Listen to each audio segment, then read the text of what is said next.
Story 1. As I lay frozen under the thin sheet of my bed, the night was eerily silent, except for the soft sound of my window sliding open. It was past midnight, and the darkness seemed to swallow my small, ground-floor apartment. Living alone had its perks, but at that moment, I wished for nothing more than the presence of another soul.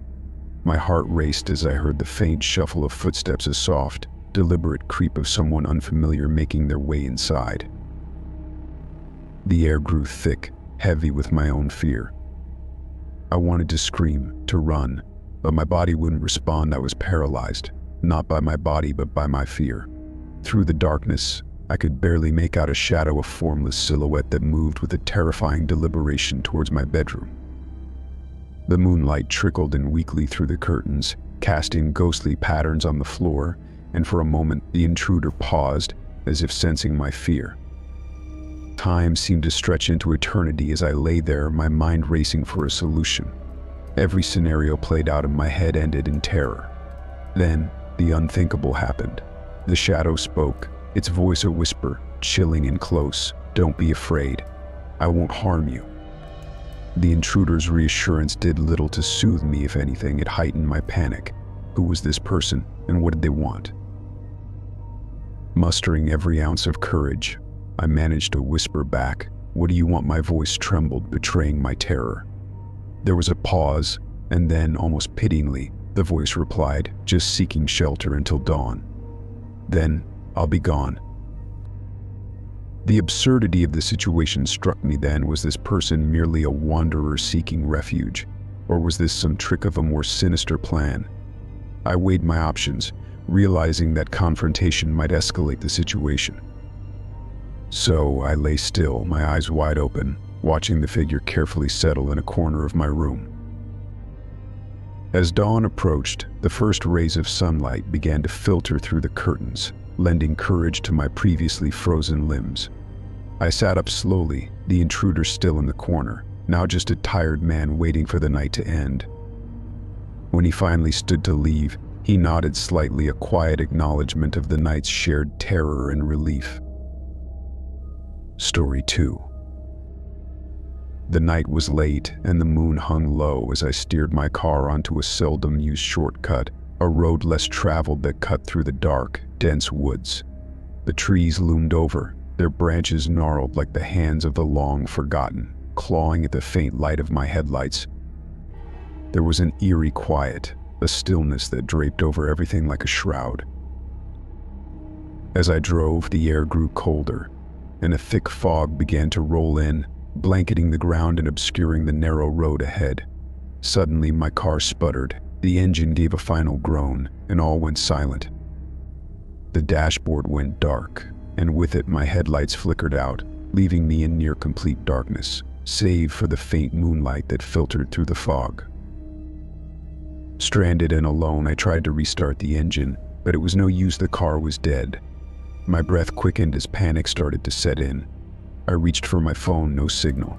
It was just then, in that suffocating silence, that I heard it rustling from the woods around me. Low whispers carried on the wind, unintelligible and chilling. Peering out into the fog, my eyes struggled to make sense of the shapes that began to emerge from the woods. Figures, dark and indistinct, moved slowly towards my car. They were formless at first, blending with the trees, but as they drew closer, their features became clearer, more terrifying. They were not human, not entirely. Their eyes were hollow, their movements jerky and unnatural, as if they were puppets being pulled by unseen strings. Frozen in fear, I locked the doors and prayed they held. The figures encircled the car, their faces pressed against the glass, eyes empty, mouths agape, as if in a silent scream. The car shook slightly as they touched it, their hands leaving smears on the foggy windows. I screamed, but my voice seemed to be swallowed by the forest. Then, as quickly as they appeared, they retreated back into the darkness of the woods, their forms dissolving into the night. I was left gasping for air, heart pounding, alone again in the silent dark. Hours passed, each second stretching into eternity, until the first light of dawn broke through the night. It was only then that a passing truck found me, the driver wide-eyed at my state of distress. Even now, as I drive past well-lit streets and bustling city sounds, the memory of that night lingers. The fear, the faces, the fog, it haunts me, a reminder of the night I came face to face with the forgotten. The encounter on that forgotten road left a mark on my soul, a deep, unsettling reminder that some places are best left untraveled. In the days that followed, I tried to make sense of what I had seen, to rationalize the irrational. I researched old maps and local legends, hoping to find some clue about the road and its ghostly inhabitants. What I found only deepened the mystery, a history of disappearances, strange sightings, and tales of an old settlement that vanished without a trace centuries ago. Sleep became elusive, each night a struggle against the vivid nightmares that replayed the incident. My mind would race back to the moment my car died, the cold fear as the figures emerged from the woods, their silent, haunting procession towards me. The way they moved, so unnaturally, left me questioning reality. Were they spirits of the forgotten road, cursed to relive their tragic fates, or were they something darker, entities drawn to the fear of the living? I started taking different routes home, avoiding not just the road but any path that resembled it. The dense woods, the fog, the isolation, it all became symbols of that night. Yet avoidance did little to ease my mind. The experience had changed me, made me more aware of the thin veil between our world and the unknown. Eventually, I shared my story with others, seeking comfort in shared experiences or perhaps validation. Some listened with skeptical amusement, others with a knowing fear.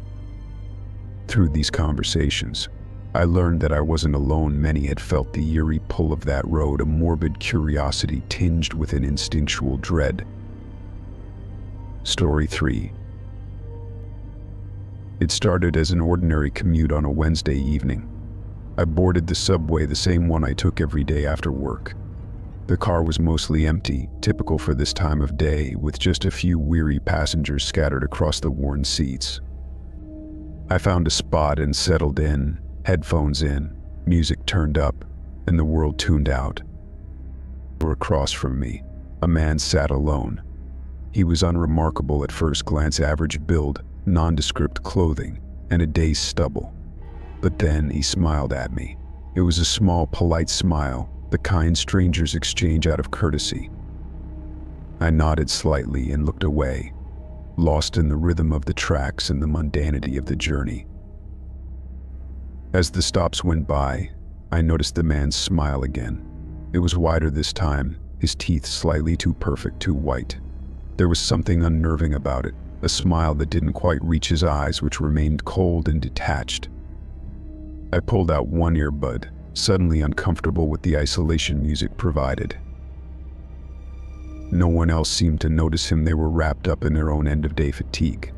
The train lurched forward, the lights flickered momentarily, casting shadows that danced across the passengers' faces.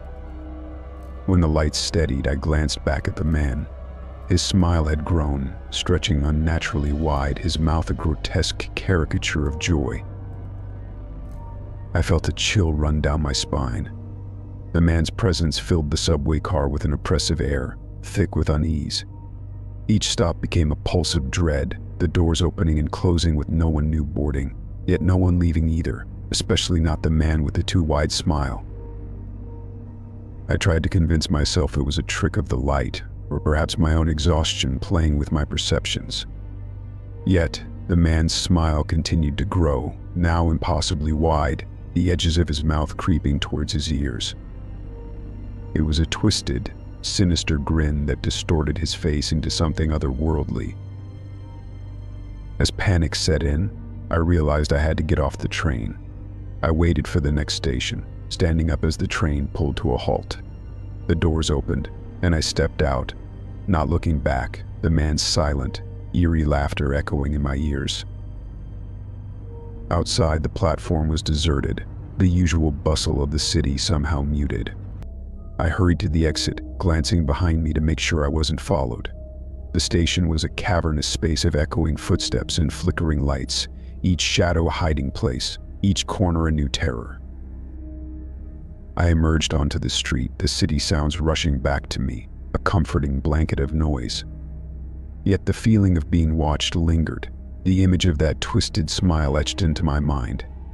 I walked faster, my home only a few blocks away, each step quickened by fear. That night, sleep was elusive. Every creak and sigh of my apartment was a reminder of the man's smile. I lay in bed, staring at the ceiling, jumping at shadows.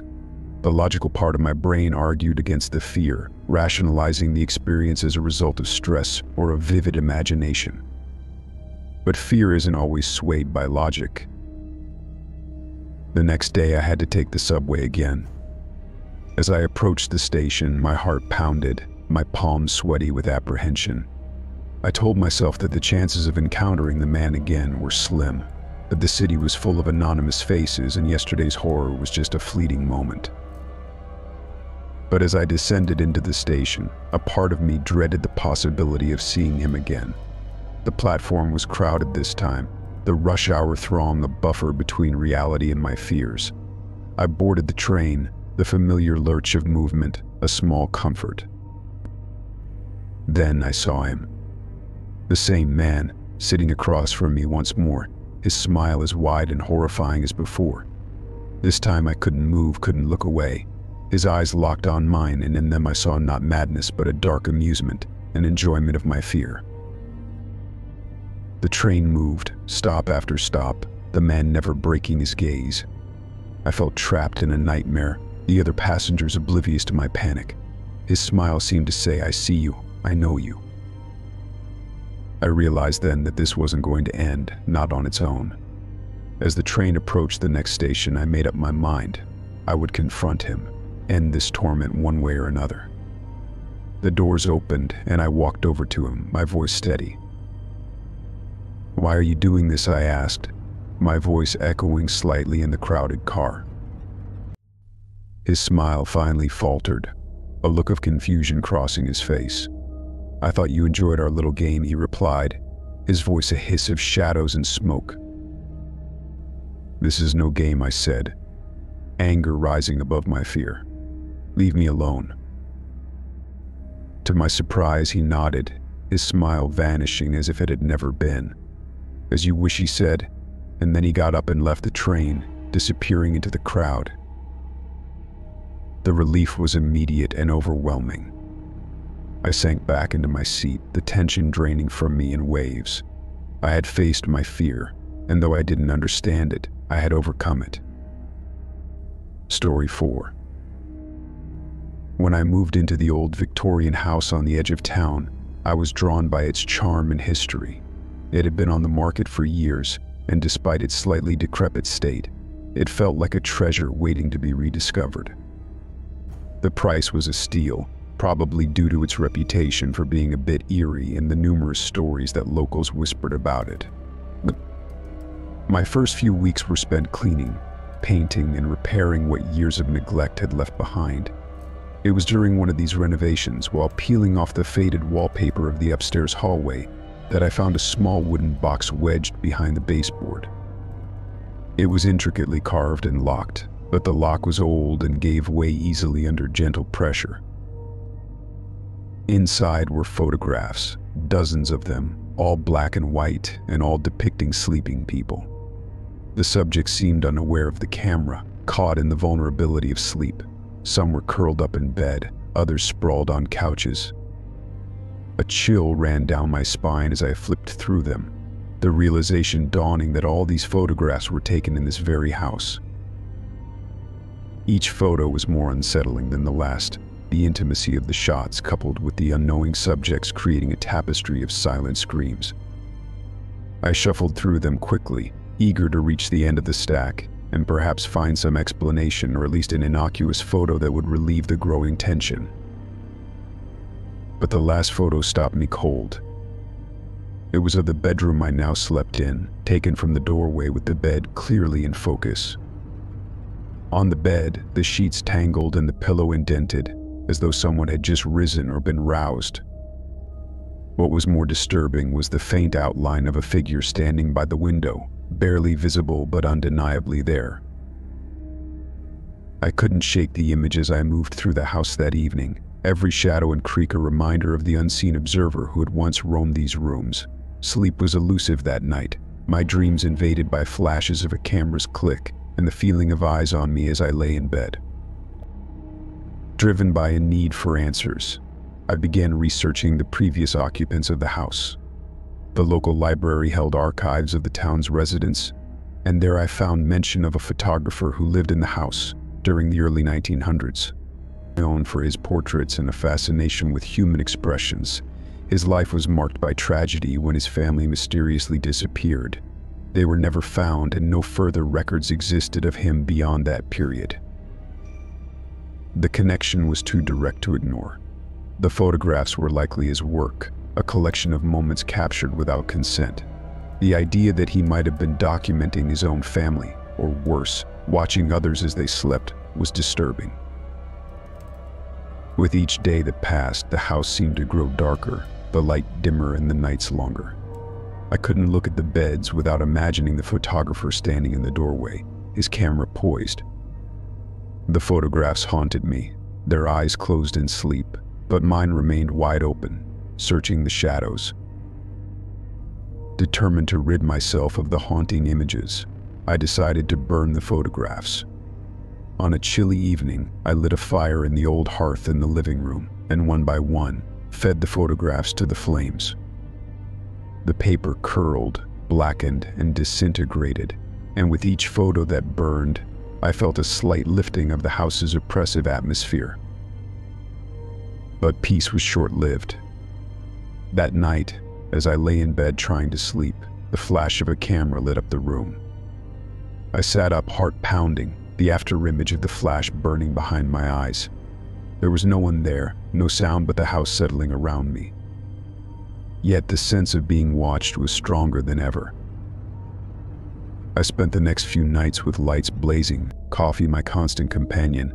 Sleep became an enemy, each night a battle against the fear of what might be captured on an unseen film.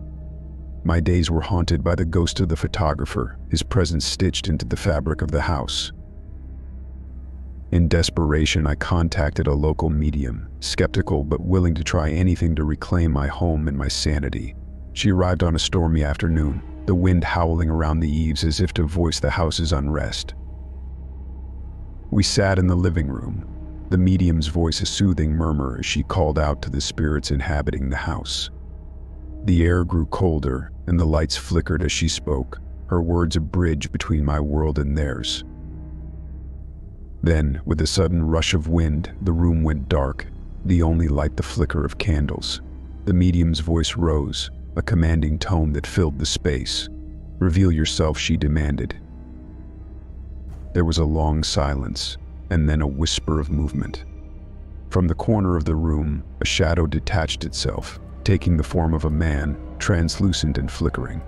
The medium spoke to him, her words lost to me, but his nod was clear even in the dim light.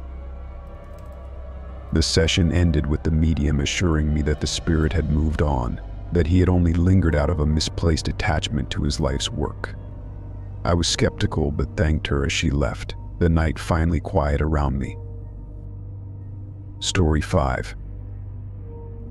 Every house has its sounds, the little noises that fill the spaces where silence should be. When I moved into the old cottage on the outskirts of town, I was charmed by its rustic beauty and the peaceful solitude it promised.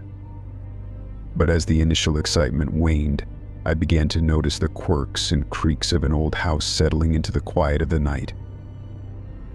It started with a subtle difference in the night air, a sense of unease that would creep over me as I prepared for bed.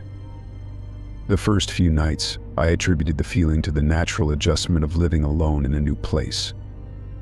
However, it wasn't long before I became acutely aware of a distinct sound that didn't fit with the benign settling of aged wood or the whistle of wind through the eaves. It was breathing. The sound was faint, so soft I thought I might be imagining it. It came from under the bed, a slow, deliberate inhale and exhale that chilled my spine. Each night, I lay in bed, straining to hear over the pounding of my heart. The rational part of my mind scolded me for being frightened by my own breaths echoing in a half-asleep state, but the fear felt too visceral to dismiss. One night, driven by a mix of fear and frustration, I summoned the courage to look under the bed. Armed with a flashlight, I peered into the darkness below. Dust motes danced in the beam of light, but there was nothing else, no monster, no intruder. The space was empty, devoid of any life that could produce the breathing I'd heard. Relieved yet still unnerved, I convinced myself it was all in my head. But the relief was short-lived. The next night, the breathing returned. This time it was louder, closer, as if whatever it was had moved from beneath the bed to just beside it. The sound was so clear, so unmistakably real, that sleep became impossible. I lay there, frozen, the blankets pulled tight around my neck as if they could shield me from whatever shared my room. In the light of day, the fear seemed ridiculous. The sun's warmth scattered the shadows of the night, and with them, the sounds that had terrorized me. But as dusk approached, the dread returned, heavy and suffocating. I decided I needed help. A friend, intrigued and concerned by my experiences, agreed to stay the night. We set up camp in my bedroom, a pair of makeshift beds armed with flashlights and a camera to capture any proof of the nocturnal visitor. We lay in the dark, whispering theories that ranged from the logical to the supernatural. As the hours passed without incident, my eyelids grew heavy, the adrenaline of the night waning. Just as I was drifting off, the breathing started again. It was right next to my pillow this time, close enough to feel the faint stir of air it brought with it. I froze, eyes wide open, and nudged my friend. She heard it too. The fear was no longer mine alone to bear. We turned on the lights, scanned the room, and checked every possible nook. Nothing. The breathing stopped, leaving us with more questions than answers. My friend, a staunch skeptic, was unnerved. She admitted that the sound was unlike anything she'd heard before, too deliberate to be dismissed as the house settling or some trick of acoustics. Determined to understand what was happening, we set up more nights like this, sometimes inviting other friends, turning my plight into a small investigation. Recordings were made, each one capturing the eerie sound of breathing that seemed to come from nowhere and everywhere at once. On consultations with acoustics experts, and even a local paranormal investigation team followed. The house was examined from foundation to roof. Microphones and thermal cameras filled my room, sensors tracking every change in the environment. And still, the source of the breathing eluded us. As the search for answers continued, I became accustomed to the breathing. It became a nightly ritual, a ghostly roommate whose presence was marked by sound alone. Some nights it felt almost comforting, a reminder that I wasn't entirely alone, even if my companion was unseen and perhaps not even of this world. The breakthrough came unexpectedly. A historian researching the history of my home discovered it had once been a small hospital during a great plague. Many had died within its walls, their last breaths drawn in the very room I now slept in. The pieces fell into place, each bit of history adding weight to the theory that I was hearing the echoes of the past, the breaths of those long gone still lingering in the air of the old cottage. Whether it was residual energy or something more spectral, I couldn't say. But knowing the origins of the sounds changed everything. I made peace with the breathing, acknowledging the history of my home and the lives that had passed through it. I even began to speak softly into the night, a one-sided conversation with the past. The fear dissipated, replaced by a fascination and a respectful cohabitation. Eventually, I moved out of the cottage, drawn to new beginnings in a place without such a heavy history. But I never forgot the nights spent there, the sound of breathing that taught me about fear, curiosity, and ultimately acceptance.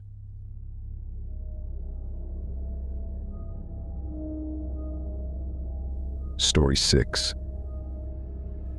It started innocently enough with the occasional glimpse of a silver sedan on my daily drives. At first, I didn't think much of it. After all, it's not uncommon to see the same cars during rush hour. But as the days passed, the sight of that particular sedan grew more frequent and more unsettling. Initially, I noticed it only on my way to work, a steady presence a few cars back in the morning traffic. Then it appeared during my lunch breaks, parked across the street from my favorite cafe. Soon it was everywhere: the grocery store, the gym, even the quiet park where I jogged on weekends. The realization that I was being followed struck me hard. Each sighting of the sedan twisted my stomach in knots. The glimpses of the driver were fleeting, always a figure shrouded in shadows, their features obscured by the glare of sunlight on the windshield or the dimness of evening. As fear took root, I started taking measures to lose my mysterious follower. I changed my route, switched my routines, even borrowed a friend's car. Nothing worked. The silver sedan always found me, as if guided by an unseen force. Driven by a mix of fear and desperation, I decided to confront my stalker. One evening, as I noticed the sedan parked outside my apartment, I walked straight up to it. My heart pounded in my chest, every step heavier than the last. I rapped on the window, demanding the driver show themselves. The window rolled down slowly, and for the first time I came face to face with my stalker. He was an ordinary-looking man, his face betraying no emotion. His eyes, however, were intense, filled with an unsettling focus that made my skin crawl. "Why are you following me?" I demanded, my voice steadier than I felt. The man stared at me for a moment before responding. "You don't remember, do you?" His voice was calm, almost pitying. Confused and increasingly frightened, I shook my head. "Remember what? I don't even know you." "You saved my life," he said simply, as if that explained everything. Seeing my bewildered expression, he elaborated. 3 years ago, there was an accident. You probably don't remember, it was just another day for you, but you called for help. You stayed with me until the ambulance arrived. You saved me." I searched my memory, and slowly, images of that day came back to me: a crash on a rainy evening, the cries for help, the bloodied man I had tried to comfort. It had been a fleeting moment in my life, yet here was its echo, sitting in a car outside my home. "But why follow me?" I asked, my initial fear mingling with a surge of other emotions. "I just wanted to thank you," he said, his voice breaking slightly. "I spent years trying to find you. When I did, I didn't know how to approach, how to tell you what your actions meant. I got carried away." The revelation was as shocking as it was sad. Here was a man whose life I had touched without even realizing it, and whose gratitude had manifested in such a misguided way. "I'm sorry if I scared you," he continued, his eyes downcast. "I never meant any harm.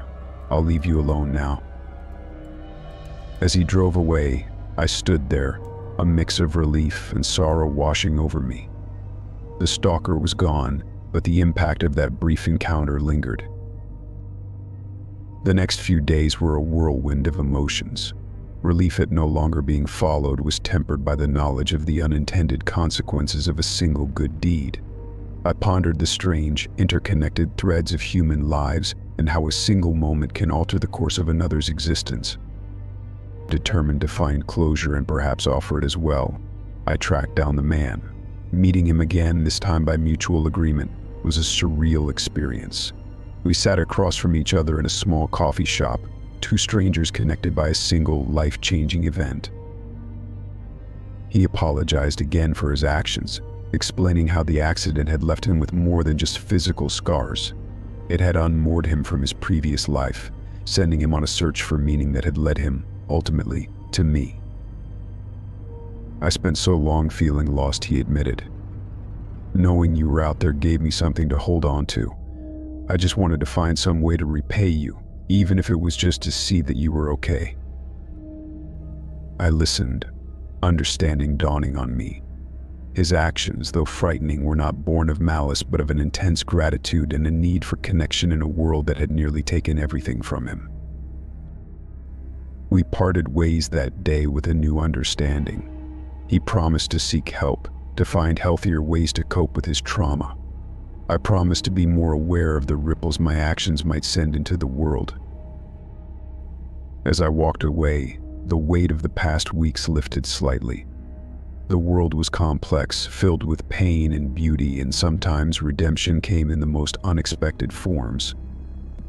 The stalker had been a shadow in my life, a source of fear. But in the end, he was just a person, as flawed and lost as any of us, searching for a way back to the light. Story 7. I arrived home after a week away on business, the trip longer and more draining than I had expected.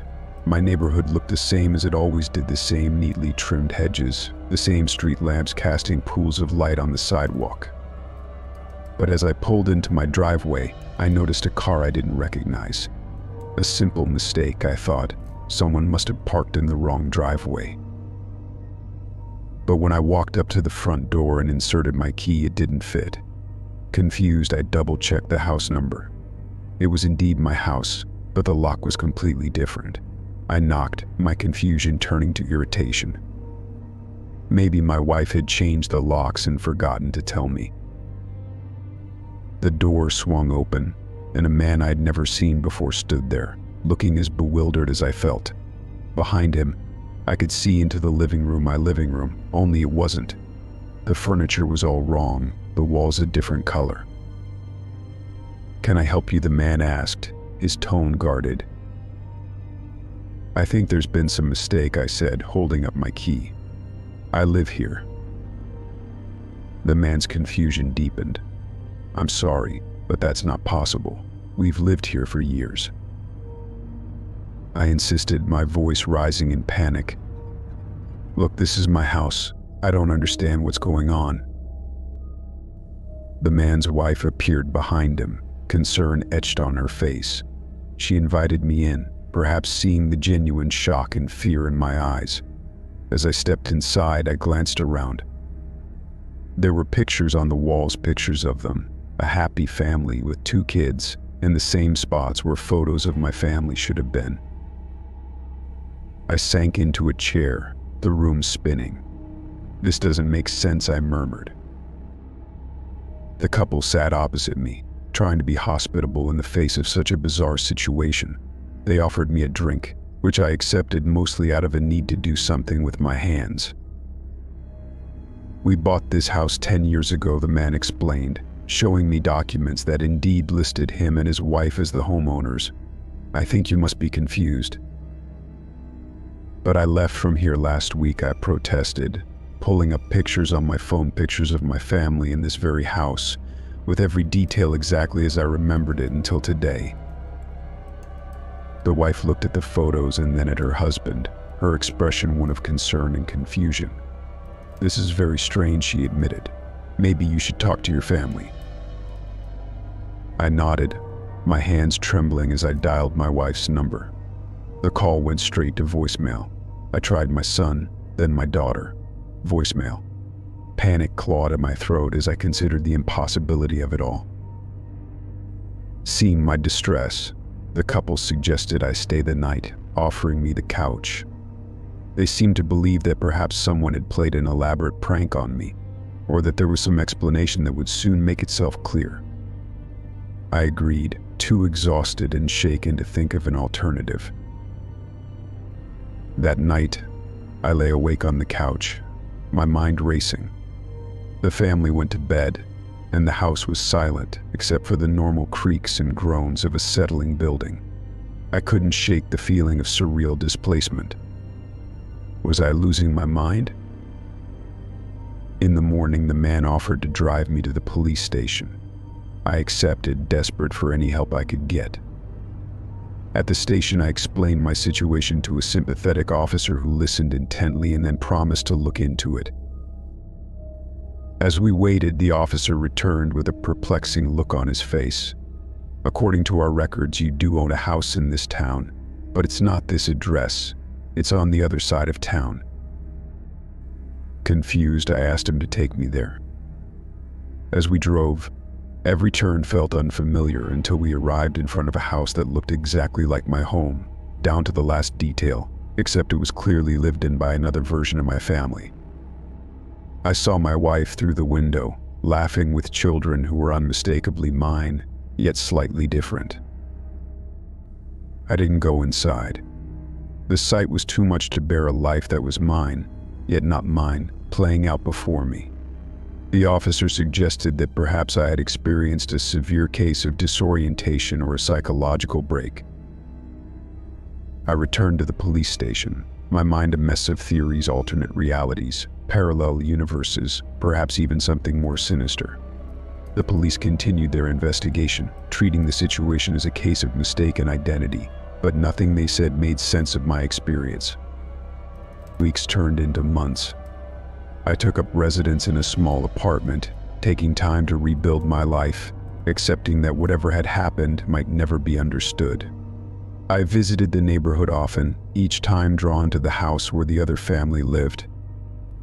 They knew me now, and though we never spoke much, there was a mutual recognition of something extraordinary and unexplainable that connected us. Eventually, I stopped trying to make sense of it. Maybe some mysteries are not meant to be solved. Maybe some things lie beyond the understanding of even the most rational mind. But I never stopped missing my family, the ones I knew were mine, even if the world insisted otherwise. And so, I learned to live with the uncertainty, finding solace in the small, undeniable truths of my new life, always wondering about the thin, fragile borders that separate one reality from another. Story 8. It was a routine Thursday evening. I was winding down after a long day of work, looking forward to a quiet night at home. The phone rang, its shrill tone breaking the calm of my small apartment. Glancing at the caller ID, I froze. It was displaying my own number. Bewildered and curious, I answered hello. At first, there was only silence, a heavy, expectant pause. Then, in a burst of static, I heard screaming, a voice so filled with terror and pain that it sent chills down my spine. The most horrifying part? It was unmistakably my own voice. The call ended abruptly, leaving me in stunned silence, phone still pressed to my ear. My mind raced, trying to rationalize what had just happened. It had to be a prank, a sick joke. But how could someone mimic my voice so perfectly? And why? Sleep eluded me that night. Every shadow in my apartment seemed darker, every noise a threat. The next day, drained and anxious, I researched phone scams and voice cloning. None of the explanations seemed to fit what I'd experienced. The call was too personal, too visceral. Determined to understand, I contacted my phone provider. The representative confirmed what I already feared: the call had indeed come from my number. There were no glitches in the system, no traces of hacking. It was as if I had called myself. Over the next few days, the phone calls continued. Each time, my own number displayed on the caller ID, each time the same desperate screaming. I stopped answering, but voicemails were left, filled with my own cries for help. Desperate for answers, I visited a psychologist. Maybe it was all in my head, an auditory hallucination, a manifestation of stress. But deep down, I knew it was real. The psychologist listened, her expression a mix of concern and skepticism. She suggested monitoring my mental health, but had no explanation for the calls. One night, driven to the edge of my endurance, I answered the call again. "Why are you doing this?" I shouted into the phone. "What do you want from me?" The screaming stopped. There was a pause, then a whisper, still in my voice, so soft I could barely hear it. "Help me," it said. "Who are you?" I demanded, a mix of fear and frustration boiling over. "Look for the mirror," the voice whispered before the line went dead. A mirror? Puzzled, I searched my apartment. In the back of my closet, covered with a dusty cloth, I found an old, ornate mirror I had bought at an estate sale but never hung up. I cleaned it off, revealing my reflection in the dim light of my bedroom. As I stared, something shifted. My reflection blinked not when I blinked, but on its own. I stumbled back, heart racing. My reflection, the one that looked like me but wasn't quite me, smiled. It was a slow, eerie curl of the lips. "Help me," it said. And this time, the words didn't come from the phone. They came from the mirror. I was facing a version of myself trapped on the other side.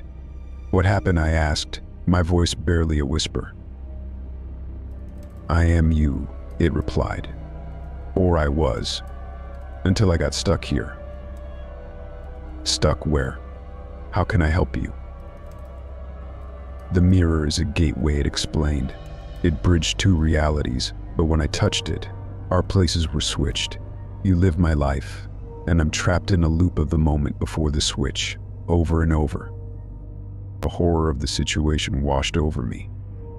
My daily life, the normalcy I'd known, had been hers, and all this time she'd been here, screaming for help that never came. "How can I free you?" I asked, desperation clear in my voice. "Switch us back," she said. "Touch the mirror at midnight, exactly at midnight." I waited for the night, anxiety mounting as the clock ticked closer to 12. Could I trust this other me? What if the switch was permanent? But the terror in her voice during those calls, the me on the other side of the mirror, she deserved a chance to reclaim her life. At exactly midnight, I touched the mirror. There was a flash of light, a surge of energy that knocked me off my feet. Then, darkness. When I awoke, it was morning. I rushed to the mirror. My reflection was normal, mirroring my movements perfectly. I called my phone from another device. It rang normally, no scream answered. Days turned into weeks, and life returned to normal. No more calls, no more screams. Sometimes I wondered if it had all been a dream, a bizarre hallucination. But I knew better. I kept the mirror, covered and stored away where I wouldn't accidentally touch it. I couldn't destroy it after all. It was part of me in some inexplicable way. Yet, I couldn't shake the feeling that one day the barrier might thin again, that the boundary between realities might once more invite the uncanny into my life. The experience left me with an unshakable awareness of the fragility of our perceived reality, a reminder that somewhere, another me had lived through a nightmare, reaching out to the only person who could possibly understand. And I understood, more than ever, that sometimes help comes from the most unexpected places, even from ourselves, calling across the boundaries of reality. Story 9. I had always felt uneasy about the old mirror I inherited from my grandmother. It was an imposing piece with an ornate, gilded frame that seemed too grand for my modest apartment. Despite its beauty, there was something about it that made me reluctant to look at it directly, as if the glass held secrets it wasn't eager to share. After reluctantly hanging it in my bedroom, I noticed how the light shifted around it, how shadows seemed to linger a little longer in its presence. Initially, I dismissed these observations as the byproducts of an overactive imagination, fueled by the ghost stories my grandmother used to tell.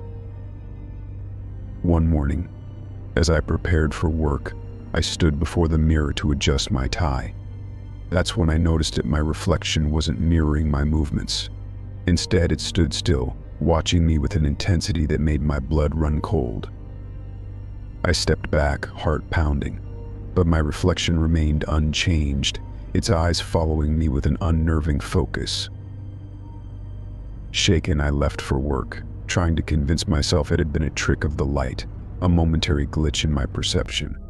But the image of my static, staring reflection haunted me throughout the day, a persistent whisper in the back of my mind.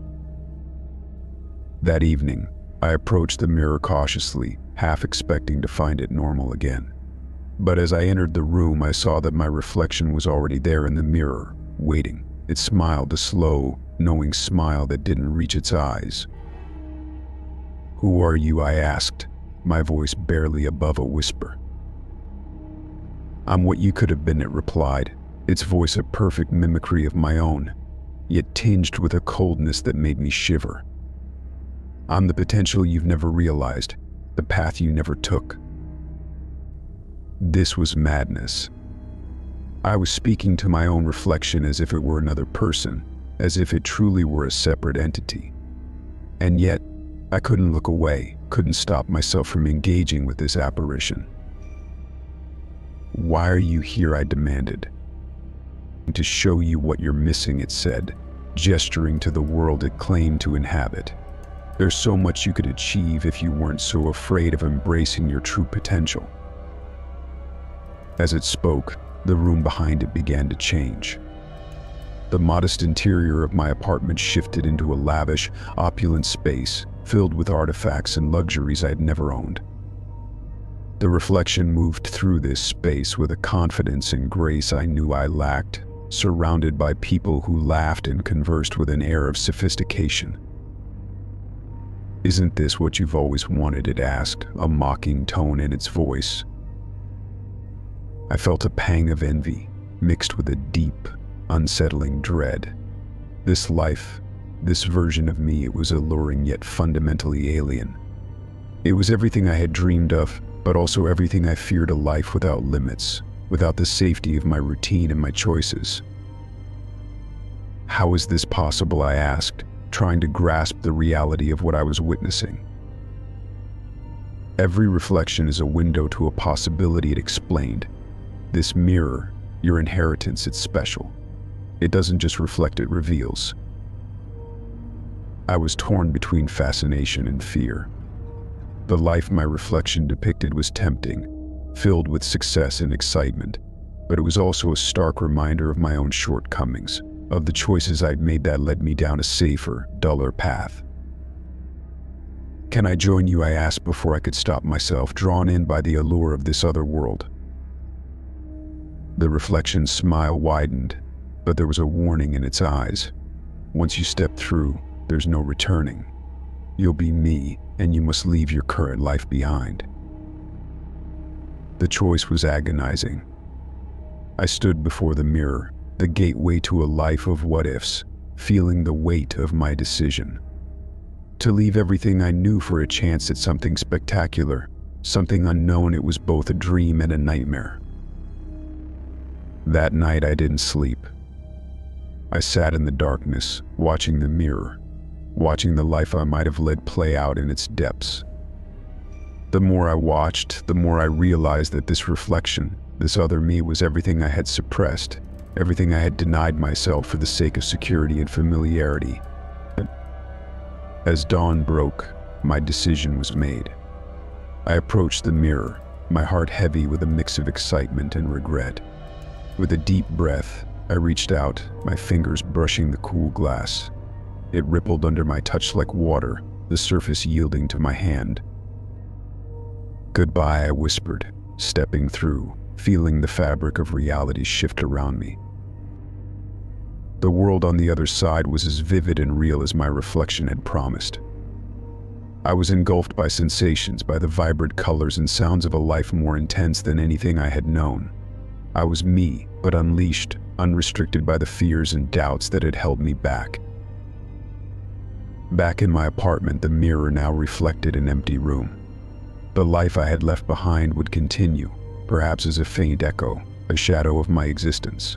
But here, in this new reality, I embraced the potential I had always carried within me, the potential that had finally found its expression.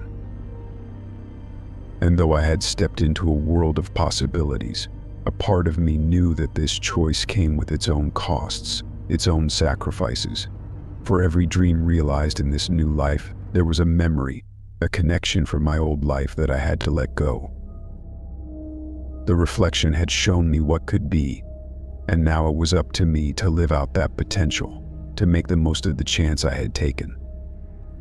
The mirror had been both a curse and a gift, and as I moved forward, I carried with it the lessons it had taught me about desire, fear, and the endless complexities of our choices.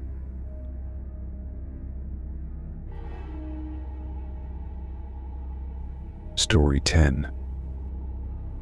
The party was in full swing when I arrived, the music thumping through the walls of the bustling house. Friends greeted me with unusual warmth, chuckling and slapping my back as if I were the guest of honor. Confused but amused, I mingled, accepting the praise and weird winks. As I grabbed a drink, a friend leaned in, his breath tinged with the scent of alcohol. "Dude, your dance moves earlier were epic," he guffawed, spilling some of his drink. Perplexed, I laughed along, having just arrived. "Sure, man, glad you liked them, I played along." But as the night progressed, the comments grew stranger. People congratulated me on bold karaoke renditions, risque jokes, and even some flirting, none of which I had done. The atmosphere around me buzzed with a recognition I hadn't earned, a familiarity that felt both eerie and exhilarating. Determined to get to the bottom of this, I cornered a close friend, Sarah. "What's going on tonight? Everyone thinks I've been here for hours." Sarah looked at me with a frown. "Aren't you messing with me? You've been here, Jake. We've all seen you." Chills ran down my spine as she spoke. "No, I just got here. Someone else must have been pretending to be me." Her eyes widened in disbelief, then concern. "That's creepy. Let's find this guy." We searched the crowded rooms, Sarah calling out my name, others joining in the hunt for my mysterious double. The party turned into a game of hide and seek, with everyone eager to uncover the imposter. Then, in the backyard, amidst a group laughing over shared jokes, I saw him. He was me. The resemblance was uncanny, same height, same hair, even the same clothes I had on. He was holding court among my friends, his back to me. As I approached, a surreal fear gripped me. The group spotted me and gasped, their eyes darting between me and him. He turned slowly, a grin spreading across his face as he met my gaze. It was like staring into a mirror, except the eyes looking back at me sparkled with mischief. "Who are you?" I demanded, my voice steady despite the pounding in my chest. He laughed, the sound unnerving in its familiarity. "I'm you, or at least what you could be if you weren't so afraid to live a little." The crowd murmured, the thrill of the bizarre situation tinged with an edge of tension. Sarah grabbed my arm, her grip tight. "What do you want?" I asked, trying to keep my composure. "Just having some fun, testing out life in your shoes," he replied casually, as if identity theft was a mere pastime. "You'd be surprised how easy it is to be you." Anger flared within me, mixed with an undeniable curiosity. "Why me? Why do this?" He shrugged. "Why not? You're interesting, and your friends are fun. Isn't it fascinating, seeing what I've done with your evening?" It was madness, this conversation with myself. Yet, part of me marveled at his audacity, his freedom. He was everything I often wished I could be: charismatic, fearless, the life of the party. "I want you to stop," I said firmly. "Leave. Now." He smirked, then bowed dramatically. "As you wish. But remember, sometimes it's good to see ourselves through someone else's eyes. You might learn something." Without another word, he walked away, melting into the night as if he had never been there. The crowd dispersed, leaving me with a mix of relief and bewilderment. Sarah stayed by my side, her expression one of deep concern. "Are you okay?" "Yeah, I think so," I replied, though I wasn't sure. The encounter had shaken me, leaving a residue of existential wonder. The next few days, I pondered the experience, my mind replaying each moment. My doppelganger's presence had been unsettling, but it also forced me to confront my self-imposed limits. The way he had been with my friends, the things he had dared to do, they were all things I had hesitated to try, held back by my own insecurities. Motivated by this bizarre encounter, I began to change. I took chances, spoke my mind more often, and even led a karaoke night, singing with an abandon I hadn't known I possessed. With each step out of my comfort zone, I felt more alive, more myself than I had before the party. Months later, as I reflected on the transformation, I realized that the encounter with my doppelganger had been a catalyst. Whether he was a figment of my imagination, a twin I never knew, or something more supernatural, he had shown me a different way to view myself. He was a mirror, not of what I was, but of what I could become. The mystery of his origin and purpose remained unsolved, and while part of me continued to seek answers, another part was grateful for the mystery. After all, it was this enigmatic event that had propelled me forward, that had taught me the value of embracing all aspects of myself, even those I had yet to discover. From time to time, I wondered if I would ever meet him again, if he would reappear to challenge me or to show me another hidden part of myself. But whether he returned or not, his impact was indelible, a strange and unexpected guide to self-discovery in the most unconventional way. Story 11. I've always been fascinated by abandoned places, their silent walls, the stories they keep, the eerie beauty of decay. All of it drew me like a moth to a flame. So when I heard about the old hospital on the outskirts of town, shuttered and forsaken since the 1950s, I knew I had to explore it. Armed with my camera and a sense of adventure, I set out one overcast morning to document what remained of its once bustling halls. The hospital stood isolated on a hill, surrounded by overgrown grass and encroaching trees. Its windows were mostly broken, the doors boarded up long ago.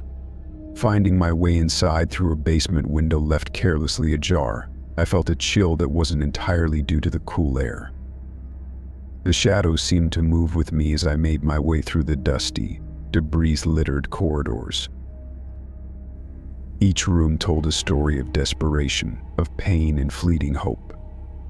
Gurneys lay overturned, their rusted frames casting twisted shadows on the peeling walls. Wheelchairs huddled together in a forgotten corner, and scattered papers fluttered in the breeze, a ghostly reminder of the lives that had passed through here. I photographed everything, my camera's flash slicing through the darkness, capturing snapshots of desolation. But as I ventured deeper into the hospital, a growing sense of unease began to cloud my initial excitement. The air grew colder, the silence deeper. I realized I was lost, the corridors looping back on themselves like a maze designed to confuse and confound. No matter which turn I took, I found myself back at the morgue. Its stainless steel tables were stark under the beam of my flashlight, the tiled floors stained with the echoes of autopsies past. It was as if the hospital wanted me to see, to really see, what it had been, a place not just of healing, but of immense sorrow and death. I decided to leave, my enthusiasm dampened by the oppressive atmosphere. But finding my way out was proving more difficult than I had anticipated. Each corridor led me back to the morgue, as though I was caught in a loop of the hospital's making. Panic began to set in, a tight feeling in my chest that made it hard to breathe. In my growing desperation, I noticed something I hadn't before, a soft, barely perceptible humming. It seemed to come from nowhere and everywhere at once, a melody that was both soothing and sad.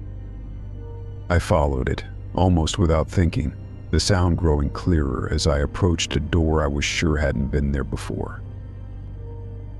The door led to an old elevator, its interior grimy but intact. The humming was louder here, resonating with the metallic walls. Compelled by a force I couldn't understand, I stepped inside and pressed the only button that seemed to work. The elevator groaned to life, shuddering as it descended. The light flickered, then went out, plunging me into darkness. The humming turned into a whisper, words I couldn't quite catch, spoken in a voice filled with sorrow. When the elevator stopped and the doors opened, I stepped out into a different part of the hospital. This area was pristine, untouched by time. The floors shone, the walls were clean, and the air smelled of antiseptic. Nurses and doctors moved around me, transparent and shimmering like mirages. Patients lay in beds, their forms blurry and shifting. I realized I was seeing the hospital as it had once been, a place alive with care and activity. I wandered through this ghostly scene, an invisible observer to the past. The figures didn't notice me, they went about their routines, a loop of a long-gone day playing out around me. I understood then that the hospital was not just a shell, but a vessel of memory, replaying its final days before abandonment.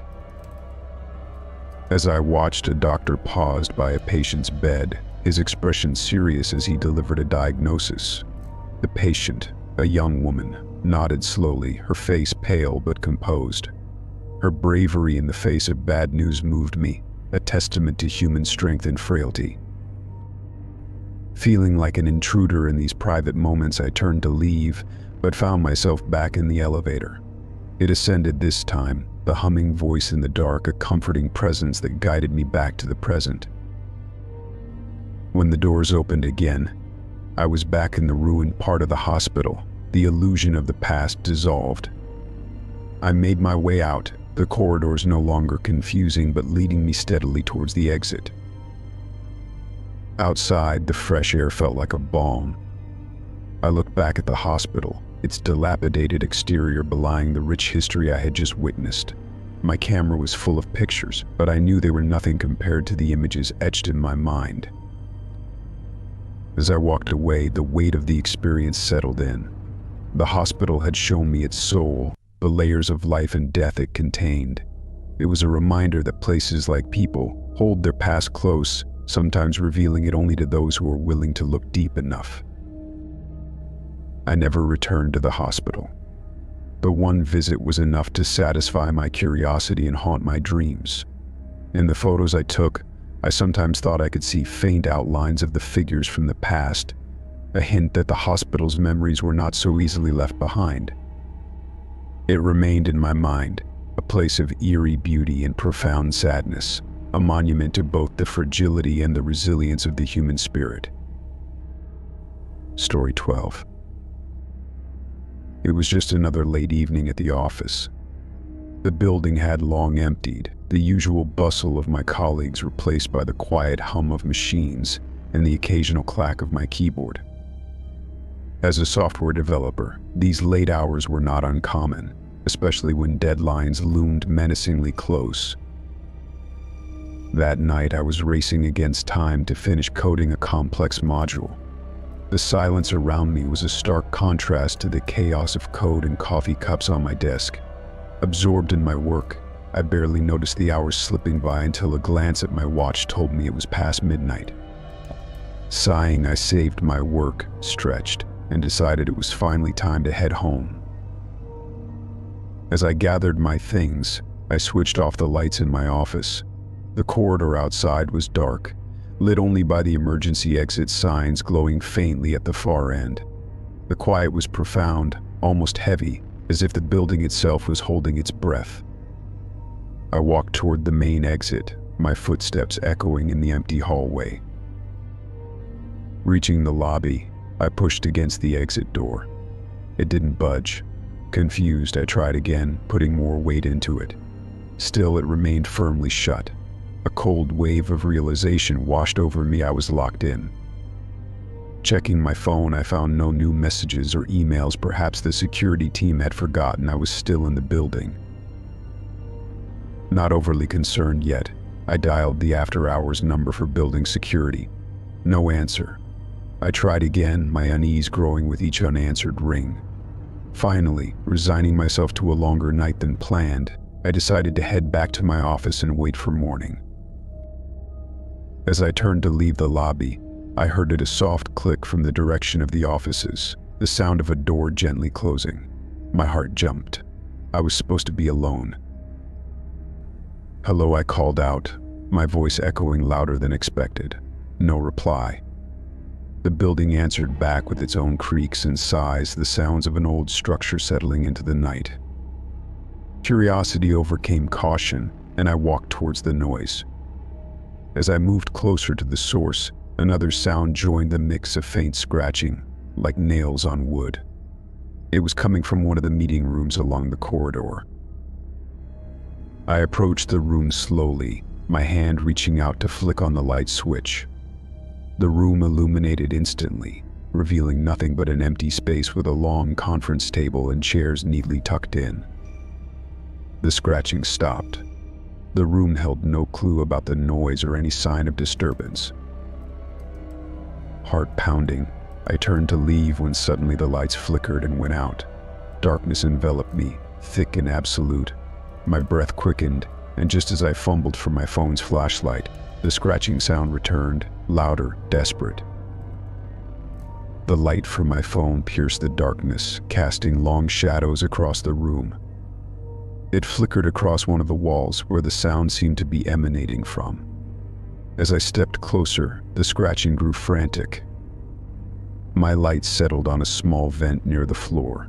Something was inside, moving, scratching against the metal. A chill ran down my spine. Not knowing what else to do, I knelt down and spoke into the vent. "Is someone there? Do you need help?" A pause. Then a small, scared voice responded, "Please help me. I'm stuck." It was a child's voice, trembling and weak. My mind raced. How did a child end up locked in a vent in an empty office building at night? "I'll get help," I assured the voice, my own voice hardly steady. "No. Don't leave me," it cried. Promising to stay, I dialed 911, explaining the situation in hurried whispers. They promised quick dispatch. As I waited, I kept talking to the child, trying to comfort him. He said his name was Danny, and that he had been exploring when he crawled into the vent and couldn't get back out. The wait for help was agonizing. Danny's voice grew weaker, his fear palpable even through the metal barrier separating us. Then, abruptly, he went silent. My calls into the vent went unanswered, the silence more terrifying than his cries for help. Finally, the sound of sirens approached, and I rushed to unlock the main door, somehow open this time. The emergency responders flooded in, and I led them to the meeting room. The rescue was swift. The vent was pried open, and Danny was pulled out small, scared but unharmed. As he was wrapped in a blanket, I watched, the relief immense but mixed with confusion. How had he gotten in there? Why was he alone? His parents arrived soon after, tears and thanks flowing freely. They had been searching for him since he hadn't returned home from playing. It turned out Danny had a fascination with hide and seek in small spaces, which had led to the night's ordeal. After ensuring Danny and his parents were taken care of, I finally left the building as dawn was breaking. The night's events replayed in my mind over and over as I drove home, the image of the little boy in the vent lingering in my thoughts. Locked in an empty office building, I had expected a night of solitude and silence. Instead, I found myself part of a strange and unexpected rescue. The building, with all its eerie noises and shadows, had held a secret, a real, living fear, not of ghosts or imagined dangers, but of a very real, very frightened child. The experience left me shaken, a reminder of the unexpected ways our lives can intersect with others, often when we least anticipate it. Story 13. Solitude had always been my sanctuary, especially the kind found in the deep woods where the sounds of nature overtook those of mankind. That's why, when the stress of daily life began to gnaw at me, I decided to take a solo camping trip to the old Greenwood Forest, a place known for its sprawling landscapes and tranquil beauty. I arrived late in the afternoon, the sun already beginning its descent behind the tall pines. After setting up my tent and a small fire, I settled down with a book, enjoying the crackle of the flames and the chirping of the crickets. As darkness enveloped the forest, the peace I had sought began to fill me, easing the tensions of a too-busy life. But as the fire dwindled to glowing embers, an unsettling sensation crept over me.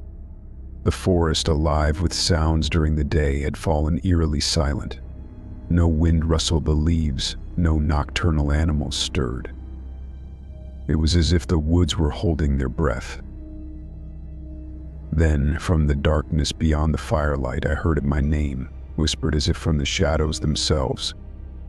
Alex. The voice was soft, almost inaudible, carried on a breeze that didn't exist moments before. I froze, my heart pounding in the sudden silence. Rational thoughts battled with primal fear. Perhaps it was just my imagination, or maybe a hiker messing with me. I called out, "Hello? Who's there?" My voice sounded too loud in the silence, and only the echo of my own words replied. The whisper came again, closer this time. "Alex." There was a pleading tone to it, a desperation that sent chills down my spine. I stood up, flashlight in hand, and shone it around the campsite. The beam pierced the darkness, revealing nothing but the endless dance of tree shadows. Taking a deep breath, I ventured a few steps into the woods, my light flicking from one potential hiding place to another. "Who's there?" This isn't funny. I tried to sound brave, but the quiver in my voice betrayed my fear. No answer came, but the whispering continued, a murmur just beyond the reach of my flashlight. I followed it, drawn by a mix of fear and curiosity, deeper into the woods. The terrain grew rough underfoot, the whisper guiding me like a siren song. Suddenly I stumbled into a clearing I hadn't known existed. In the moonlight it appeared otherworldly, a circle of grass surrounded by ancient oaks.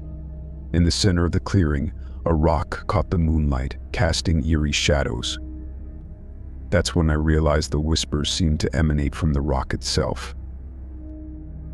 As I approached, the air grew colder, the whispers louder. "Alex, help me." The voice was clearer now, tinged with an agony that was almost palpable. "Who are you? What do you want?" I asked, standing before the rock, feeling the cold seep into my bones. The voice, now a clear, pained whisper, replied, "Release me." Confused and terrified, I touched the rock. The surface was icy, the whispers now screaming in my ears. Images flashed in my mind, visions of a young woman, her life moments cascading like a waterfall. She was a witch, accused and condemned by fear and ignorance. They had bound her spirit to this rock, deep in the woods she had loved, as eternal punishment. Tears streamed down my face, though I didn't understand why. The grief was overwhelming, as if her pain had become my own. "How can I release you?" I sobbed, my voice lost in the wind. "Break the circle. Free me." Her voice was a mere wisp of sound, but it carried the weight of centuries. I looked around and noticed for the first time the faint outline of a circle of stones around the rock. With trembling hands, I moved one stone, then another, breaking the circle that had bound her spirit for so long. As the final stone rolled away, a gust of wind erupted from the rock, throwing me back. The air filled with a piercing scream that faded into a profound silence. I lay there, panting, staring up at the moon through the branches of the old oaks. After a moment, I stood and approached the rock. It was just a rock now, cold and hard and utterly normal. The eerie presence was gone. The whispering ceased. I had freed her, whoever she was. Exhausted and shaken, I returned to my campsite. The forest sounds had returned, the rustling of leaves, the distant call of a night owl. Everything was as it should be, yet nothing would ever be the same for me. I packed up at dawn, the sunrise painting the sky in hues of gold and pink. As I left the forest, I felt a weight had been lifted from my heart, a debt paid to the past.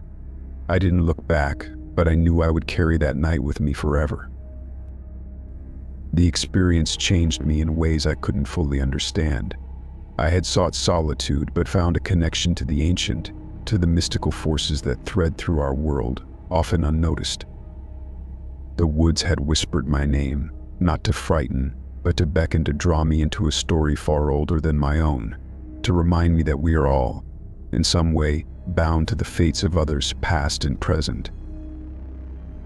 And though I returned to the chaos of my daily life, a part of me remained in that clearing, forever touched by the whispering shadows of Greenwood Forest.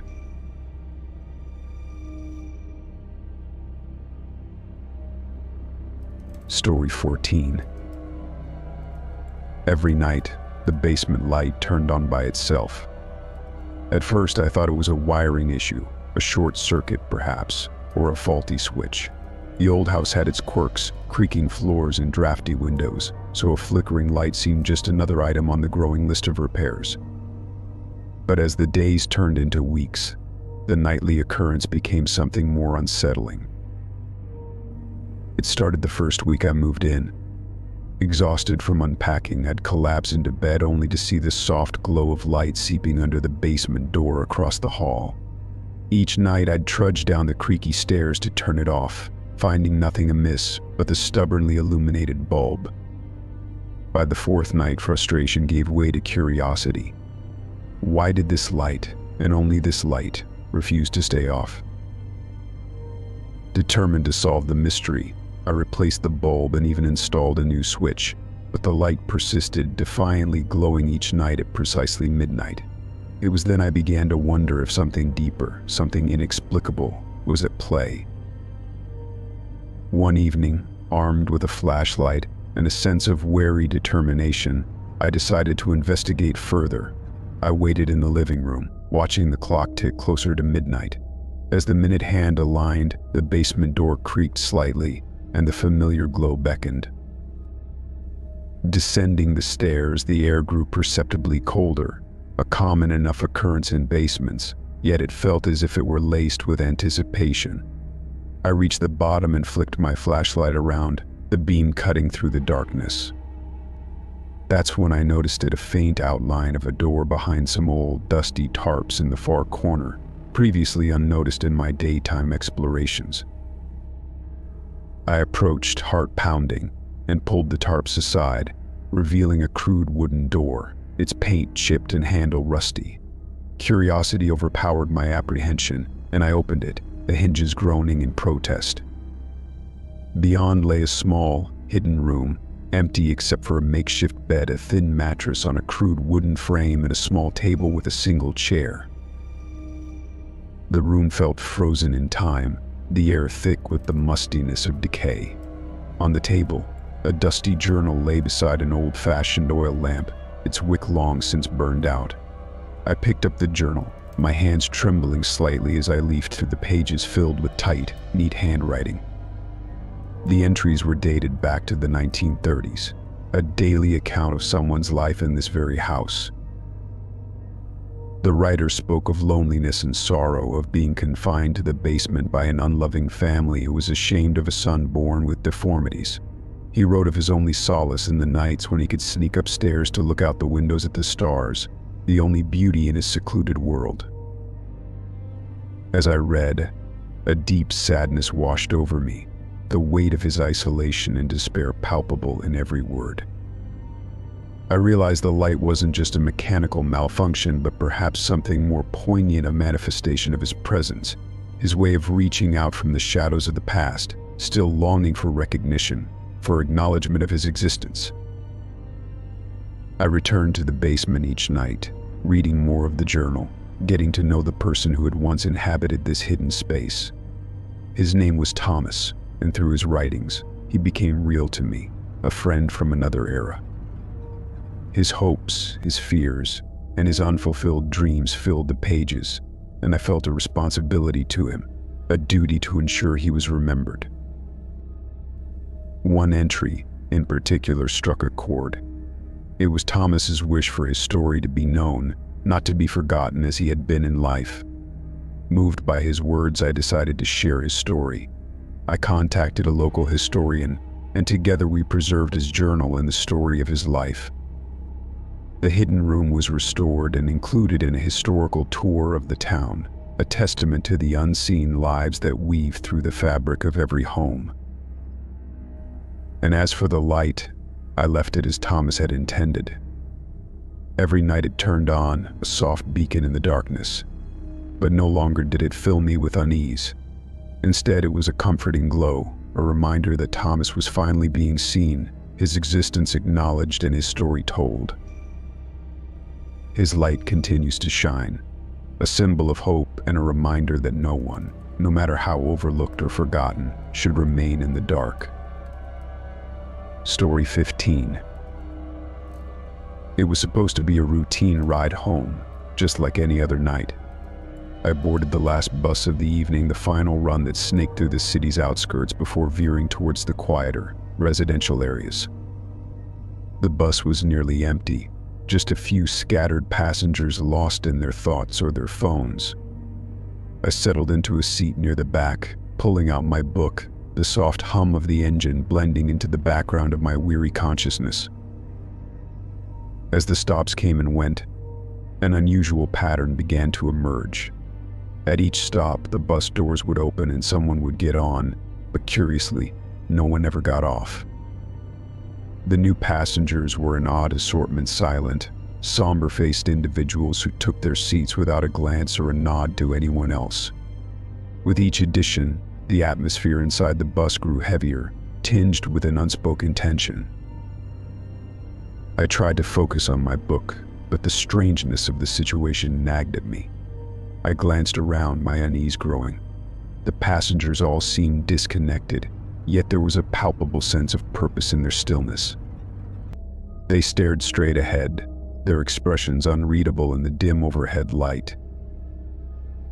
The bus route was familiar, one I had taken countless times before, yet tonight it felt different. The streets seemed darker, the journey longer. The driver, a shadowy figure barely visible in the mirror, drove with a mechanical precision, never acknowledging the mounting number of passengers or the growing sense of unease that filled the air. As the bus trundled along, I realized with a start that we were no longer on the usual route. The familiar cityscape had given way to less traveled, winding roads bordered by looming trees whose branches scraped against the windows with an eerie, persistent scratch. Panic fluttered in my chest. None of this made sense. I approached the driver, my voice tight with anxiety. "Excuse me, but where are we going? This isn't the usual route." The driver did not turn to look at me, his eyes fixed on the dark road ahead. "The route has changed," he said in a flat, emotionless tone. His words sent a chill down my spine. Fighting the knot of fear in my stomach, I returned to my seat, the other passengers' eerie calmness now more unsettling than ever. None of them seemed concerned by the change in course or the increasingly remote landscape outside. It was as if they were in a trance, or perhaps they were part of something I couldn't understand. Desperate for answers, I turned to the passenger beside me, a middle-aged woman clutching a tattered handbag. "Do you know what's happening? Why we're not stopping?" She looked at me, her eyes hollow, her voice a whisper. "This bus doesn't stop anymore, not until it reaches the end." The end? What end? I pressed, but she turned away, her gaze returning to the void beyond the glass. The bus continued on its phantom journey, the night growing deeper, the road more treacherous. I felt trapped in a moving cage, hurtling towards an unknown destiny. The silence of the passengers was now oppressive, their collective resignation a heavy cloak smothering my hopes of escape. Hours seemed to pass, time stretching thin like the shadows that danced across the bus floor. And then, without warning, the bus slowed, pulling into a small, deserted station that I had never seen before. The sign was old, weathered to the point of being illegible. The doors opened with a hiss, a cool draft sweeping through the cabin. One by one, the passengers began to rise from their seats. Their movements were synchronized, a macabre dance of the damned. I watched, frozen, as they filed out of the bus, each disappearing into the darkened shelter of the station. The driver turned to me, his face obscured in shadow. "This is the last stop. You must get off." But I don't understand. Where are we? My voice was barely a whisper, fear gripping my throat. Where you needed to go, he replied cryptically. With trembling legs, I disembarked, the chill of the night air biting at my skin. The station was silent, the bus pulling away the moment I stepped off, its taillights disappearing into the night, leaving me alone in a place that felt suspended in time.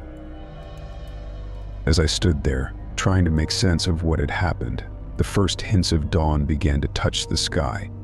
The station, under the pale light of morning, looked less ominous. A road led away from it, winding through the trees towards a town I recognized one I had visited in my childhood.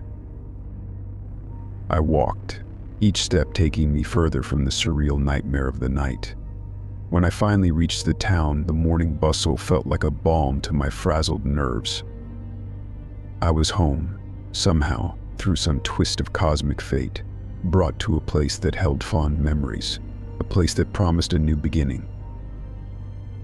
The last bus had not been a mere commute, it had been a journey of realizations, a forced confrontation with fears and the unknown. It left me with more questions than answers, but also with a new appreciation for the unexpected turns of life. The destination was not always clear, nor the path straightforward, but perhaps I thought that was the essence of every journey. Story 16. When I bought the old Victorian house at the edge of town, I was drawn by its mysterious charm and a price too good to resist. The house, built in the late 1800s, had a history of eccentric owners and whispered secrets. As a lover of old architecture and mysteries, I was eager to explore every inch of my new home. During the initial renovations, while tearing down some water-damaged plaster in the living room, I discovered a peculiar inconsistency in the wall. It sounded hollow. Intrigued, I carefully removed more of the plaster, revealing the outline of a door frame. There was no door handle, just a small, keyhole-sized opening. With growing excitement, I used a small crowbar to pry the hidden door open. It gave way with a groan, disturbing years of dust that filled the air with the musty scent of the forgotten. Behind the door was a narrow staircase leading downward, the wood creaking ominously under my weight as I descended into the darkness. At the bottom of the stairs, I found a small room no larger than a closet. It was empty except for a single chair facing a blank wall, the seat worn and the wood frame etched with deep scratches, as if someone had frequently moved it in frustration or anger. The wall itself bore marks of what looked like fingernails, small, desperate scratches that sent a shiver down my spine. As I stood there, trying to make sense of this unsettling discovery, I noticed something else, a faint outline of a door in the wall the chair faced. This door was different. It was carefully concealed, designed to be unnoticed unless closely examined. I pressed against it, and with a click, it swung inward, revealing another hidden room. This room was unlike the first. It was a library, filled with shelves of old books, their leather spines cracked and pages yellowed with age. In the center stood a large desk, covered with stacks of papers, a quill, and an inkwell, as if someone had just stepped away. The air was thick with the smell of old paper and wax from the candles that still stood in holders around the room. On the desk, a journal lay open, the handwriting elegant but hurried. I began to read, quickly becoming engrossed in the story it told. It was a diary belonging to the original owner of the house, a reclusive and reportedly mad scientist who was obsessed with the boundaries between dimensions. He wrote of his experiments and theories, of his belief that he was close to finding a gateway to another world. As I flipped through the pages, a sense of unease grew. The scientist's writings became more erratic, his scribbles more desperate as he described hearing voices and seeing shadows that were not cast by anything in this world. He believed the hidden rooms amplified the energy needed to breach the dimensional veil, and he spent his last days in the house, rarely leaving the library. The last entry was the most disturbing. It read, "I have found it. The threshold is open. They are calling to me, and I must go now. I leave this record for those who are brave enough to follow. Beware the guardian of the threshold. It does not take kindly to visitors from this side. Chilled to the bone, I closed the journal. The house suddenly felt colder, the silence deeper. I looked around the library, half expecting to see something move in the shadows. Nothing stirred, but the feeling of being watched was palpable. Determined to leave no stone unturned, I explored the rest of the library. Behind a stack of books, I found another set of notes, these containing drawings of intricate symbols and diagrams, all centered around a particular geometric pattern. The scientists believed this pattern was the key to opening the gateway.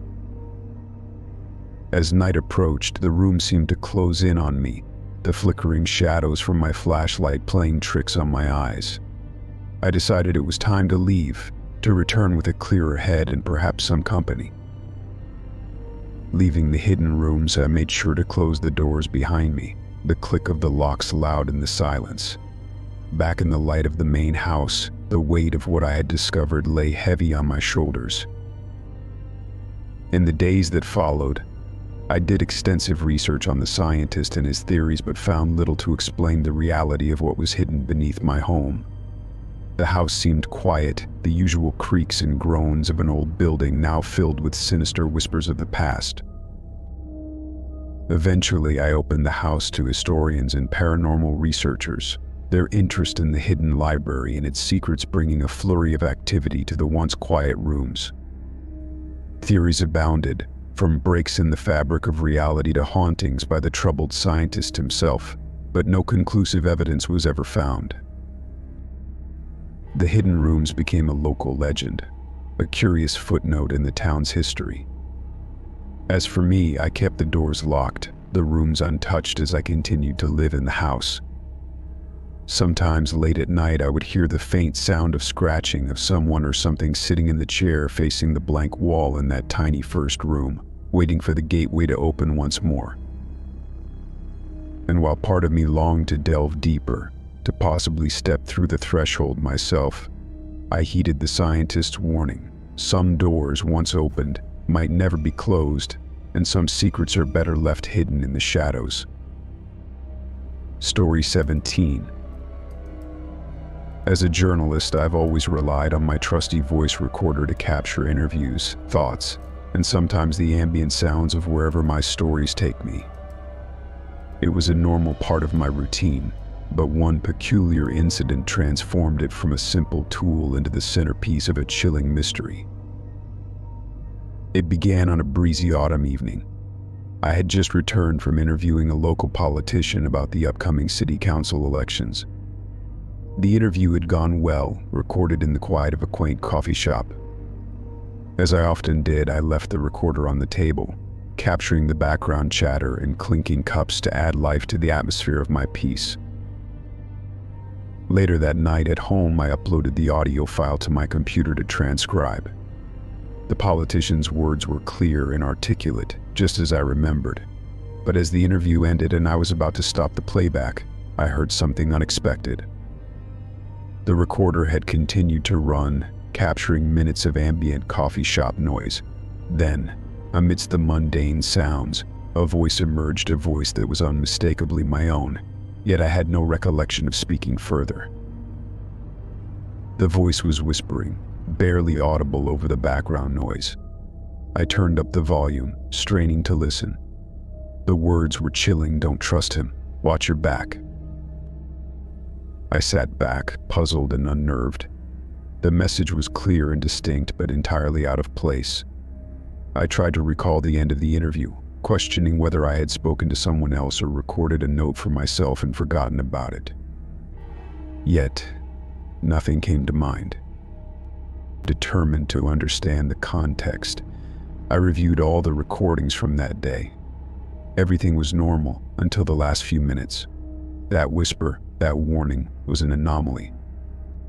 I thought about dismissing it as a bizarre mistake, a misheard piece of a conversation, perhaps, but something in my gut told me to dig deeper. The next day, driven by a mix of curiosity and an unsettling feeling of dread, I contacted the politician to follow up on a few clarifications for the story. His responses were cordial, as expected, but my mind kept replaying the whispered words. Don't trust him. I decided to approach the situation from a different angle, researching the politician's past and speaking to sources who knew his career well. It was during a conversation with a former aide that I got my first real lead. He's not who he appears to be, the aide said cautiously, lowering her voice even though we were alone in a busy park. There are things he's involved in, things that could destroy him if they ever came out. Her words echoed the mysterious warning from my voice recorder. Now more than ever, I was determined to uncover the truth. My investigation led me down a rabbit hole of financial misdeeds, hidden affiliations, and whispered threats. The deeper I dug, the more dangerous it became. Unmarked cars lingered near my home at night, and anonymous calls warned me to stop digging. I was on edge, the warning from my voice recorder now a constant shadow over my work. Had my subconscious picked up on cues I consciously missed? Was it even my voice on the recording, or had someone tampered with it as a warning? The possibilities were as numerous as they were frightening. The breakthrough came one rainy evening when I met with a source who had direct evidence of the politician's involvement in a large-scale bribery scheme. We met in secret. The paranoia I felt mirrored in the source's trembling hands as he passed me a folder of documents. Be careful, he whispered, echoing the now familiar warning. He's more dangerous than you know. Armed with the evidence, I wrote the story, exposing the politician's corruption in a detailed report. It was published on the front page, the impact immediate and explosive. The politician's career was ruined, his reputation shattered. In the aftermath, I reflected on the strange events that had led to the expose. I listened again to the voice on the recorder, the mysterious warning that had started it all. Whether it was a subconscious warning, a technological glitch, or something more ethereal, I couldn't say. The voice recorder, once just a tool of my trade, now held a sense of mystique. I continued to use it, but with a new level of respect and wariness, aware of the unseen forces it might be capturing.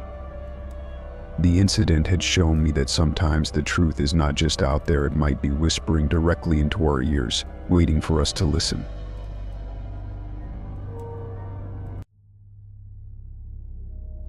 Story 18. Living on the edge of a sleepy town had its perks. The serene quiet of the evenings and the picturesque scenery were enough to keep me content, but the long drive into town was a drawback I couldn't ignore. So when a neighbor mentioned a shortcut through the old woods that could halve my commute, I was eager to try it. The next morning, with the sun barely peeking over the horizon, I packed my lunch, grabbed my keys, and set off. The air was crisp, filled with the scent of pine and wet earth, a refreshing change from the exhaust fumes of my usual route. I found the narrow, gravel path that veered off the main road and into the woods. The trees stood tall and dense, their branches forming a canopy that filtered the morning light into a kaleidoscope of shadows. It was peaceful, the kind of scene that begged to be photographed and remembered. As I drove deeper, the path became less defined, the gravel giving way to dirt and overgrown grass. It struck me as odd my neighbor had said it was a popular shortcut, but it seemed barely used. Shrugging off the unease that crept up my spine, I pressed on, the beauty of the woods a sufficient distraction. But as I continued, a dense fog began to roll in, thick and fast, swallowing the path ahead. The trees blurred into ghostly figures, and the once clear path disappeared under a blanket of white. I slowed to a crawl, my headlights struggling to pierce the fog. That's when I realized something was wrong. The path should have started to curve back towards town, but it just went straight.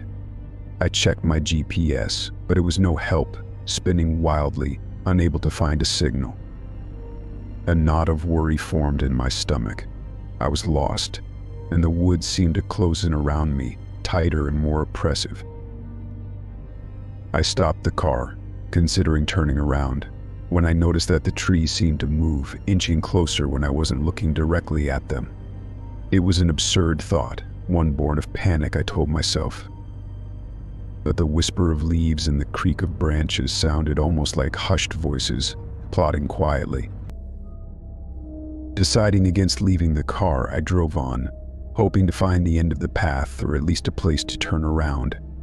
But the road just kept going, the fog growing thicker, the woods darker. Then the car sputtered and died, the engine giving up with a wheeze. I tried to start it again, but it was futile. I was stuck, alone, in a foggy, unfamiliar part of the woods. The silence that followed the death of the engine was suffocating. No birds chirped, no insects buzzed. It was as if the woods were holding their breath. Panic surged as I realized I needed to get out and find my way on foot. Just as I opened the door, a cold wind swept through the woods, clearing the fog for a moment. In that brief clarity, the path was visible again, and there was something else, a figure standing a few feet away, watching me. Frozen, I stared at the figure. It was shrouded in shadows, its features obscured, but it felt familiar, like a forgotten nightmare. It didn't move, didn't speak, just stood there as the fog rolled back in, hiding it once more. Heart pounding, I shut the door, locked it, and tried the engine one last time. Miraculously, it roared to life. Without a second glance, I turned the car around and sped away, the fog seeming to chase after me, reaching out with cold, wet tendrils. I didn't stop until I was out of the woods and back on the main road, the morning sun breaking through the last vestiges of fog. I drove straight home, ignoring the speed limits, the scenes from the woods replaying in my mind over and over. Once home, I called my neighbor, my voice shaking as I asked about the shortcut. "Oh, that old path." I wouldn't take that, he chuckled nervously. "People say it's cursed. Stories about folks going in and never coming out. Thought you knew, being from around here and all." The relief of being home, safe, clashed with the chill of his words. The figure in the fog, the moving trees, the oppressive silence, it all made a terrifying sense now. I had ventured into a place forgotten by time and reason, a path that was never meant to be traveled. From that day on, I stuck to the main road, enduring the longer commute over the risk of facing the woods again. The shortcut through the woods remained a local legend, a whispered warning to those tempted by a quicker route. And sometimes, in the quiet of the evening, I'd look towards the trees and wonder about the figure in the fog, watching and waiting, forever a part of the woods' whispered secrets. Story 19. The gentle waves of the Caribbean lapped at my feet, a stark contrast to the hectic pace of my life back home. I was halfway through my 2-week vacation in Belize, a much-needed break from the stress of my advertising job in New York. The days were long and lazy, filled with sun, sand, and the occasional tropical drink. It was paradise, or at least it was supposed to be. One morning, as I was heading out for a snorkeling trip, my phone vibrated with an incoming call. Glancing at the screen, I froze. The call was coming from my apartment back in Brooklyn. I lived alone, and no one else had keys or the code to my security system. A knot of anxiety tightened in my stomach as I answered. "Hello," I said cautiously. "Ko Wadi." There was a pause, and then a soft, unsteady breathing filled the line. I repeated my greeting, but the only response was the continued sound of ragged breaths. Then, as suddenly as it had started, the breathing turned into a soft sobbing, and a voice whispered, "Please, come home." The line went dead before I could respond. My mind raced with possibilities. Had someone broken in? Was it a prank? Or perhaps something more sinister? I tried calling back, but the call went straight to voicemail. Unable to shake the feeling of dread, I canceled my snorkeling trip and hurried back to my room. I logged into the security camera feed from my apartment, my hands shaking slightly as I typed in the password. The cameras showed nothing amiss. The apartment was just as I had left it, neat and empty. The doors and windows remained locked, and there was no sign of forced entry. Relieved but still puzzled, I decided to call the police and ask them to do a check, just to be on the safe side. The local NYPD precinct confirmed that they would send a patrol to look around and call me back with their findings. I tried to enjoy the rest of my day, but the beach had lost its charm, the sun its warmth.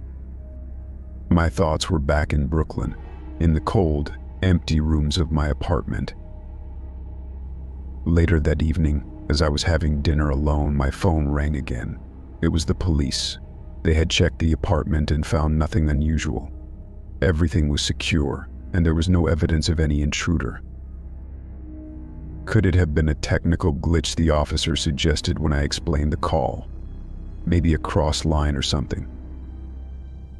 It sounded plausible, and yet the sobbing, the plea for me to come home, felt too real to dismiss as a mere glitch. I thanked the officer and hung up, my appetite gone.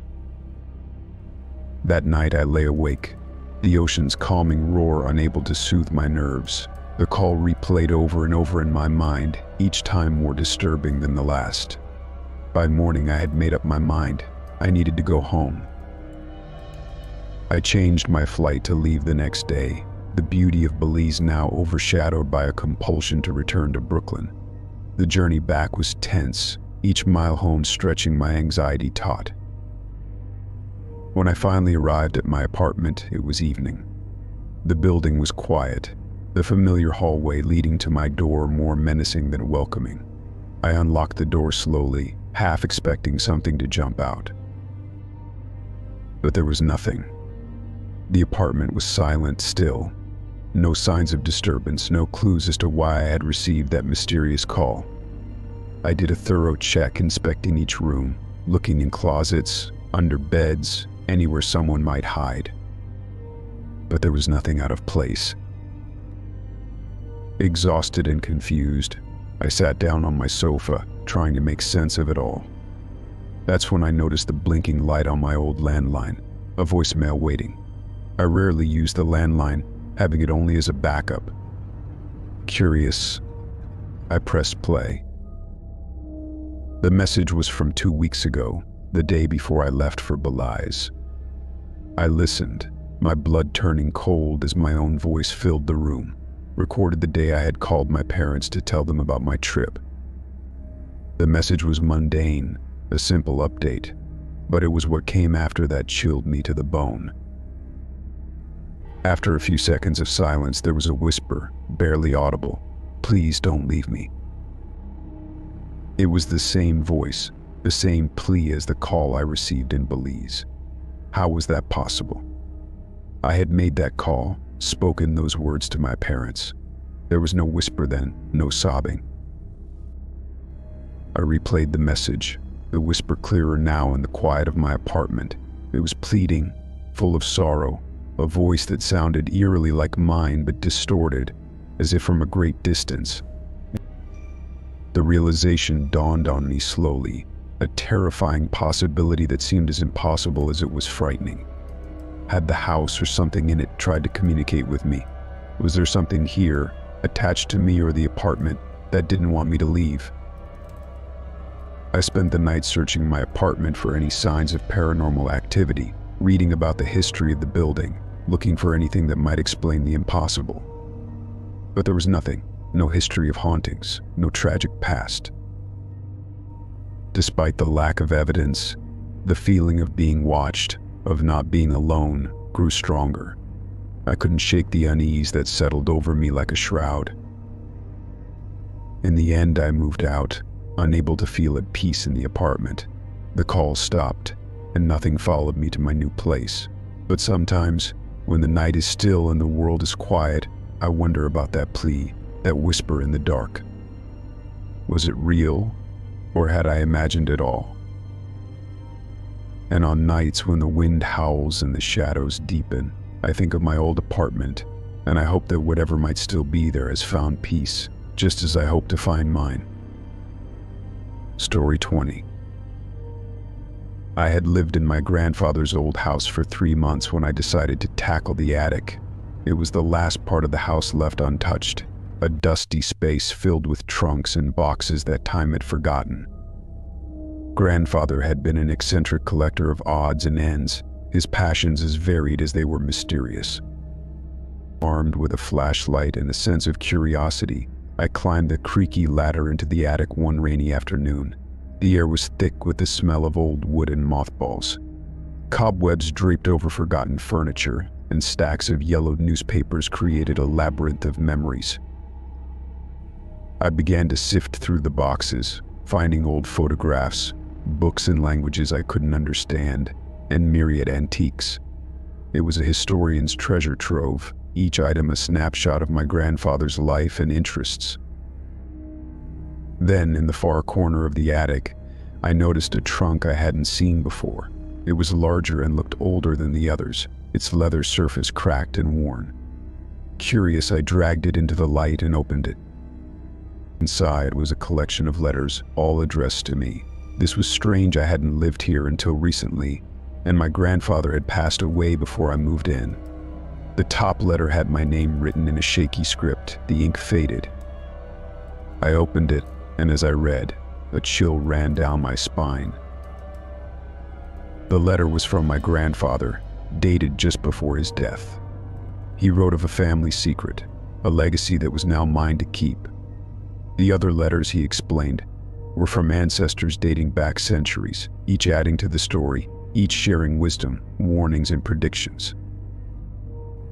As I read through them, it became clear that my family was not ordinary. According to the letters, we were guardians of a powerful artifact, one that granted insight into the future and the past. It was a responsibility passed down through generations, and now it was mine.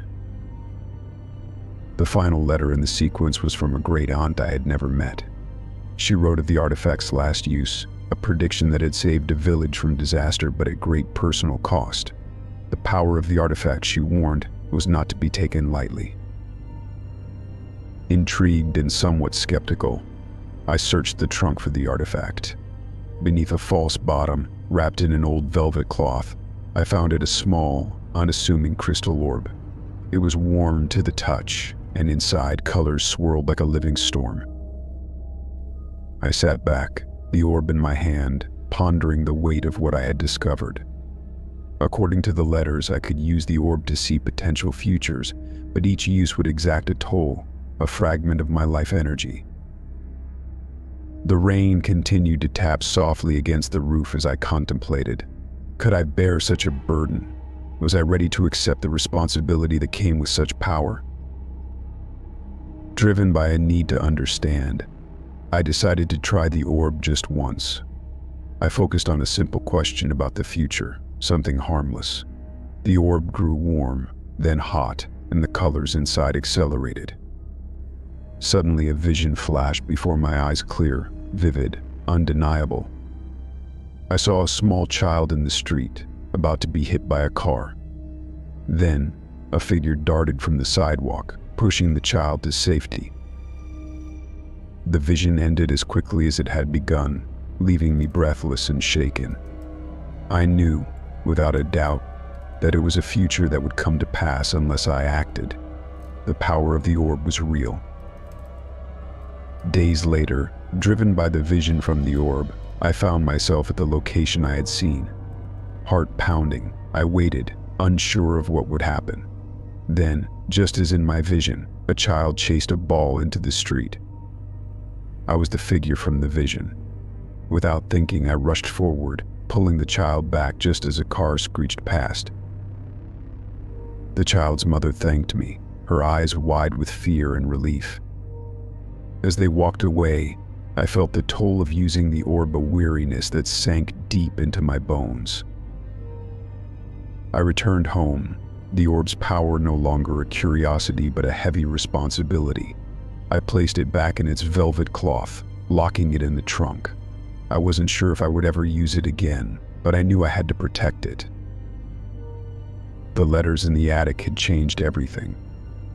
I was now part of a lineage that spanned generations, a keeper of secrets that could alter the course of lives. As I sat in the quiet of the attic, listening to the rain, I realized that my life was no longer just my own. It was part of a larger story, one that I would add to in time. I wrote my own letter that day, detailing what had happened, and added it to the collection in the trunk. Perhaps one day another descendant would read it, learning of the orb and its costs, and maybe, like me, they would decide whether to take up the mantle passed down through our family.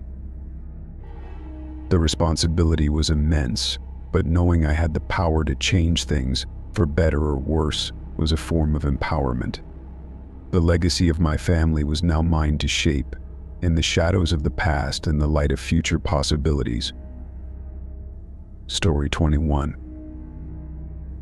The small, coastal town of Darrow's Point was picturesque, especially in the fall when the leaves turned vibrant colors and the sea churned up whitecaps that crashed melodically against the cliffs. When I moved into the old Weaver house on Cliffside Lane, I was captivated by the ocean views and the quaint charm of my new home. What I didn't anticipate was the mystery that enveloped it, especially the legend of the face in the window. The story was a local legend, shared with me by my neighbor, Mrs. Elwood, on my first day in the house. According to her, every now and then when the moon was just right, a face would appear in the upstairs window, the very room I had chosen as my study. The face was said to belong to Abigail Weaver, a young woman who had lived in the house in the early 1900s and mysteriously vanished one stormy night. Some say she's still looking for her lost love, Mrs. Elwood had told me, her voice a mix of fear and fascination. They were to elope, but he never showed. She waits, still hoping he'll come back to her. I was a skeptic by nature, more inclined to believe in the logical than the supernatural. However, the story intrigued me, adding a layer of intrigue in my quaint seaside abode. Weeks passed without incident, and the tale of Abigail Weaver faded into the background of my daily life. That was until one stormy evening in late October. The wind howled like a living thing, and rain lashed against the windows as I worked late in my study. Lightning flashed, illuminating the room in stark, white light, and that's when I saw it for a brief second, a face in the window. Startled, I stood up, staring at the window, my heart racing. But there was nothing there now, just the branches of the old oak tree swaying in the wind. I convinced myself it had been a trick of the light, my imagination fueled by the storm and Mrs. Elwood's eerie story. However, curiosity got the better of me. The next day, I visited the local library and pored over old newspapers and records, hoping to uncover more about Abigail Weaver. To my surprise, I found an old photo in the archives, an image of Abigail, a beautiful woman with sad eyes, standing by the very same window of my study. The resemblance to the face I thought I'd seen was uncanny. Armed with this new information, I dove deeper into her history, learning about her life and the lover who had promised to marry her. They were supposed to run away together on the night she disappeared. The more I read, the more I felt a connection to her, a sympathy for her plight. As the month drew to a close, I found myself watching the window every night, half expecting to see something. Then, on the night of the full moon, as predicted by Mrs. Elwood, it happened again. This time I was ready. The face appeared, more distinct than before. It was undoubtedly Abigail, her expression mournful, her eyes searching the horizon. Remembering what I had read about her lover, a sailor named Thomas, who was reported lost at sea, I spoke to her. "Thomas is gone, Abigail," I said softly, my voice barely above a whisper. "He won't be coming back." The face stared back at me, and for a moment I thought I saw a tear trace down her ethereal cheek. Then, as suddenly as she had appeared, she was gone. Days turned into weeks, and I saw no more of Abigail's face. I often wondered if I had imagined the whole thing, if the isolation of the house had gotten to me. But then, One morning I found something astonishing in the garden, a rusty, old sailor's locket containing a photograph of Abigail. I took it as a sign, a message from Abigail herself. I had the locket restored and hung it by the window in my study, a tribute to the house's former occupant and her lost love. That night I saw her one last time. Abigail's face appeared in the window, but this time her expression was different. She seemed at peace, her eyes no longer searching but calm, almost grateful. She nodded to me, a silent thank you, and then she faded away, her form dissolving into the moonlight. Since then, the window has remained just a window, with no faces or whispers of the past. Sometimes I think of Abigail and hope that she's found some semblance of peace, wherever she may be. The face in the window of the old Weaver house is now just a story I share with visitors, a curious tale from my early days in Darrow's Point. Yet, in my heart, I know it was more than just a legend.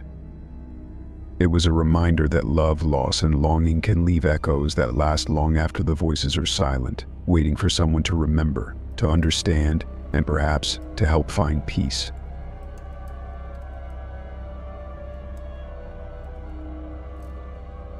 Story 22.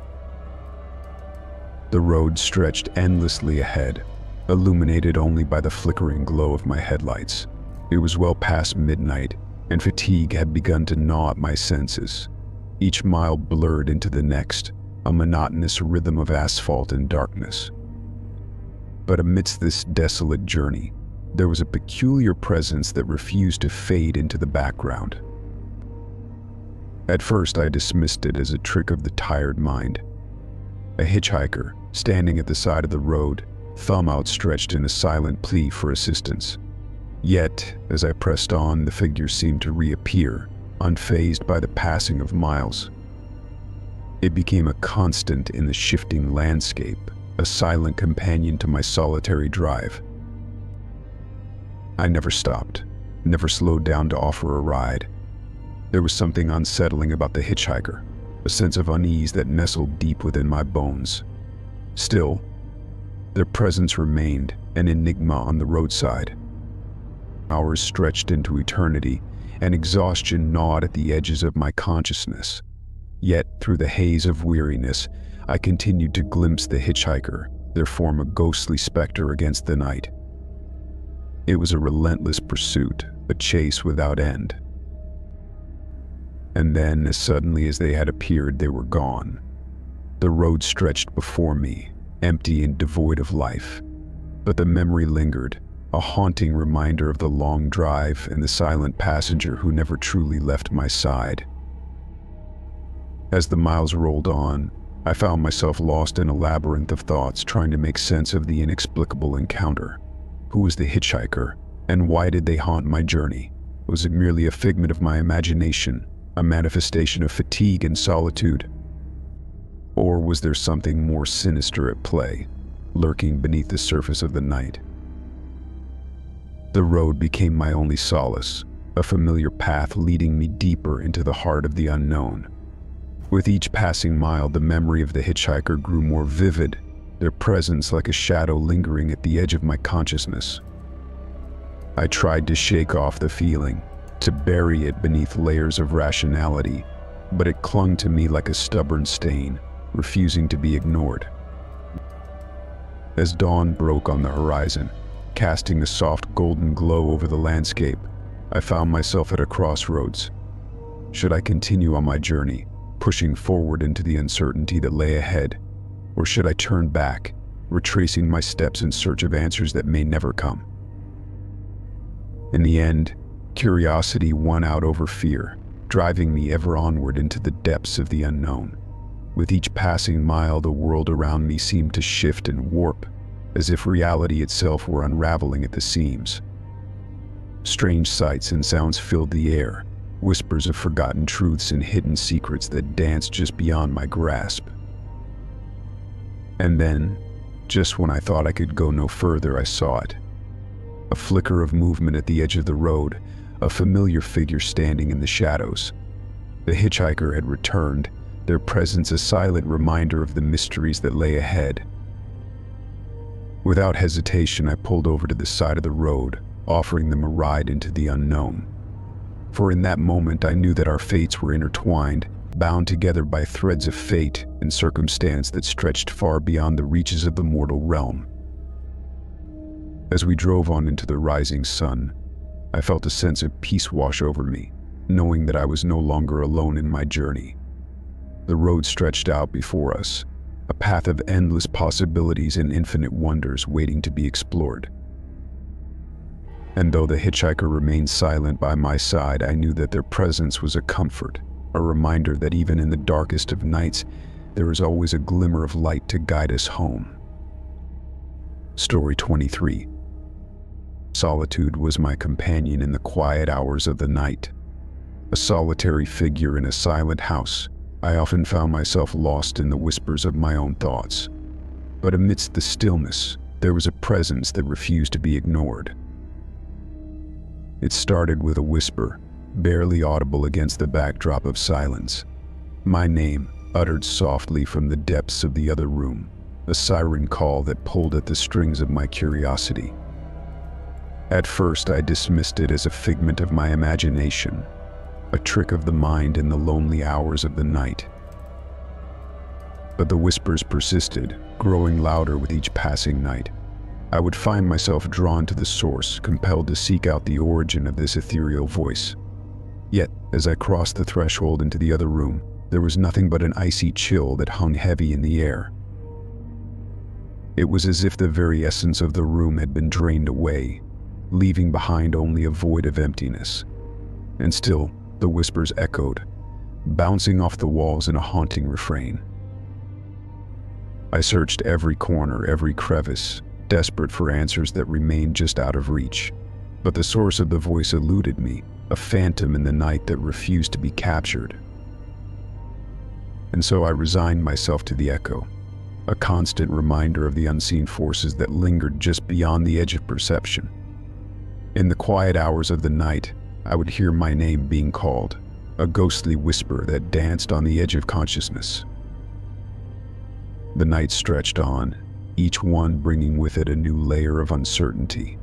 I found myself sleepless, haunted by the relentless echoes that seemed to follow me wherever I went. It was as if the voice had taken up residence in my mind, a relentless presence that refused to be silenced. I tried to ignore it, to drown out the whispers with the noise of everyday life. But no matter how hard I tried, they always found a way to break through the surface, a constant reminder of the darkness that lurked just beyond the edge of perception. As the days turned into weeks, I began to feel the weight of the echo bearing down on me, its relentless presence chipping away at the edges of my sanity. I became consumed by paranoia, convinced that I was being watched, that every shadow held a hidden threat. But amidst the chaos, there was a glimmer of hope, a faint whisper of understanding that danced on the edge of my consciousness. Perhaps the voice was not a harbinger of darkness, but a guide, leading me down a path of self-discovery that I had long neglected. With this newfound clarity, I embarked on a journey of introspection, delving deep into the recesses of my mind in search of answers. And as I confronted my fears head-on, I began to unravel the mysteries of the echo, uncovering truths that had long been buried beneath layers of doubt and uncertainty. In the end, I discovered that the voice was not an external force, but a manifestation of my own inner turmoil, a reflection of the doubts and insecurities that had plagued me for so long. And though the echo may never truly be silenced, I found solace in the knowledge that I was not alone, that even in the darkest of nights, there is always a glimmer of light to guide us home. The echo persisted, its presence growing more pronounced with each passing night. It seemed to seep into every corner of my existence, intertwining with the very fabric of my being, until I could no longer distinguish between reality and illusion. I became obsessed, consumed by the need to unravel the mystery that had taken hold of my life. I spent countless hours scouring old journals and dusty tomes, searching for any mention of a phenomenon similar to the one I was experiencing. But the answers remained elusive, hidden behind layers of cryptic symbolism and obscure references. As the days turned into months, I became increasingly isolated, withdrawing from the world around me as I delved deeper into the enigma of the echo. Friends and family grew concerned, their words of comfort falling on deaf ears as I plunged headlong into the abyss of my own obsession. But even in the depths of my despair, there were moments of clarity, fleeting glimpses of understanding that shimmered like distant stars in the night sky. I began to see the echo not as a curse, but as a gift, a doorway to a realm of knowledge and insight that lay just beyond the edge of perception. With renewed purpose, I redoubled my efforts, determined to unlock the secrets that lay hidden within the echo. I consulted experts in the fields of psychology and metaphysics, seeking out their wisdom in the hopes of finding a solution to my plight. And then, one fateful night, as I sat alone in the darkness, the answer came to me in a flash of insight. The echo was not an external force, but a manifestation of my own subconscious, a reflection of the inner turmoil that had plagued me for so long. With this realization, I embraced the echo, welcoming it into my life as a companion rather than a foe. And as I learned to listen to its whispers with an open heart, I discovered a newfound sense of peace and understanding that had long eluded me. In the end, the echo became not just a part of my reality, but a guiding light that led me out of the darkness and into the light. And though the journey was long and fraught with peril, I emerged on the other side stronger and wiser, ready to face whatever challenges the future may hold. Story 24. Night after night, I found myself ensnared in a web of darkness. The shadows that danced across my room took on a life of their own, twisting and writhing against the feeble light that dared to pierce the darkness. At first, it was nothing more than a curiosity, a quirk of the night that I dismissed without a second thought. But as the days turned into weeks, the shadows began to take on a sinister edge, creeping ever closer with each passing night. I watched in horror as they slithered across the walls, their movements fluid and unnatural. And then, one fateful evening, they surrounded my bed, a writhing mass of darkness that threatened to consume me whole. I tried to scream, to call out for help in the suffocating embrace of the night. But my voice was lost amidst the chaos, swallowed up by the darkness that pressed in from all sides. And so I lay there, paralyzed with fear as the shadows closed in around me. It was a long and harrowing night, a battle against the forces of darkness that raged on until the first light of dawn broke through the horizon. As the sun rose, the shadows receded, retreating into the depths from whence they came. But their presence lingered, a constant reminder of the darkness that lurked just beyond the edge of sight. And though the night may have ended, the fear remained, a specter that haunted my every waking moment. I tried to convince myself that it was just my imagination, that there was a rational explanation for the moving shadows that seemed to haunt my every step. But deep down, I knew that it was more than that there was something sinister lurking just beyond the edge of perception. I sought solace in the light, surrounding myself with its warmth and brightness in a futile attempt to ward off the darkness that threatened to consume me. But no matter how hard I tried, the shadows always found a way to creep back in, their presence a constant reminder of the fragility of the human psyche.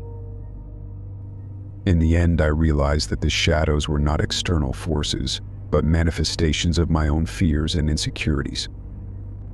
They were a reflection of the darkness that lay dormant within me, a reminder that sometimes the greatest battles are fought not on the battlefield, but within the depths of our own minds.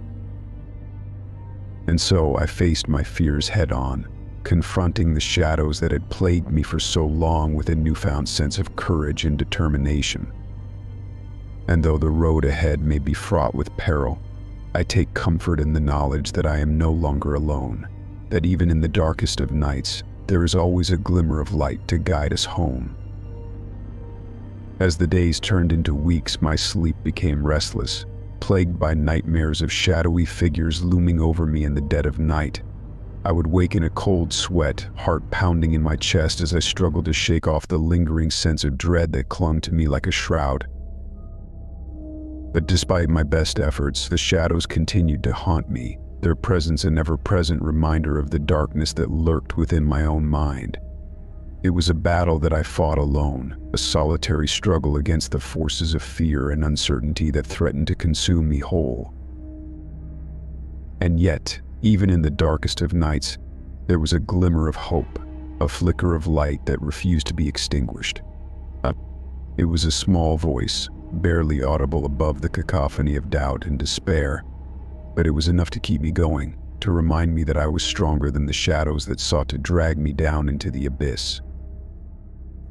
With each passing day, I grew more determined to overcome my fears, to banish the shadows that had held me captive for so long. And though the journey was long and fraught with peril, I knew that I could not falter, that I had to keep moving forward no matter the cost. In the end, it was not the light that saved me, but the courage to face the darkness head-on, to confront the shadows that had haunted me for so long. And though they may continue to linger at the edges of my consciousness, I take comfort in the knowledge that I am no longer enslaved by fear, that I am free to embrace the light that shines within me, guiding me home to safety. Story 25.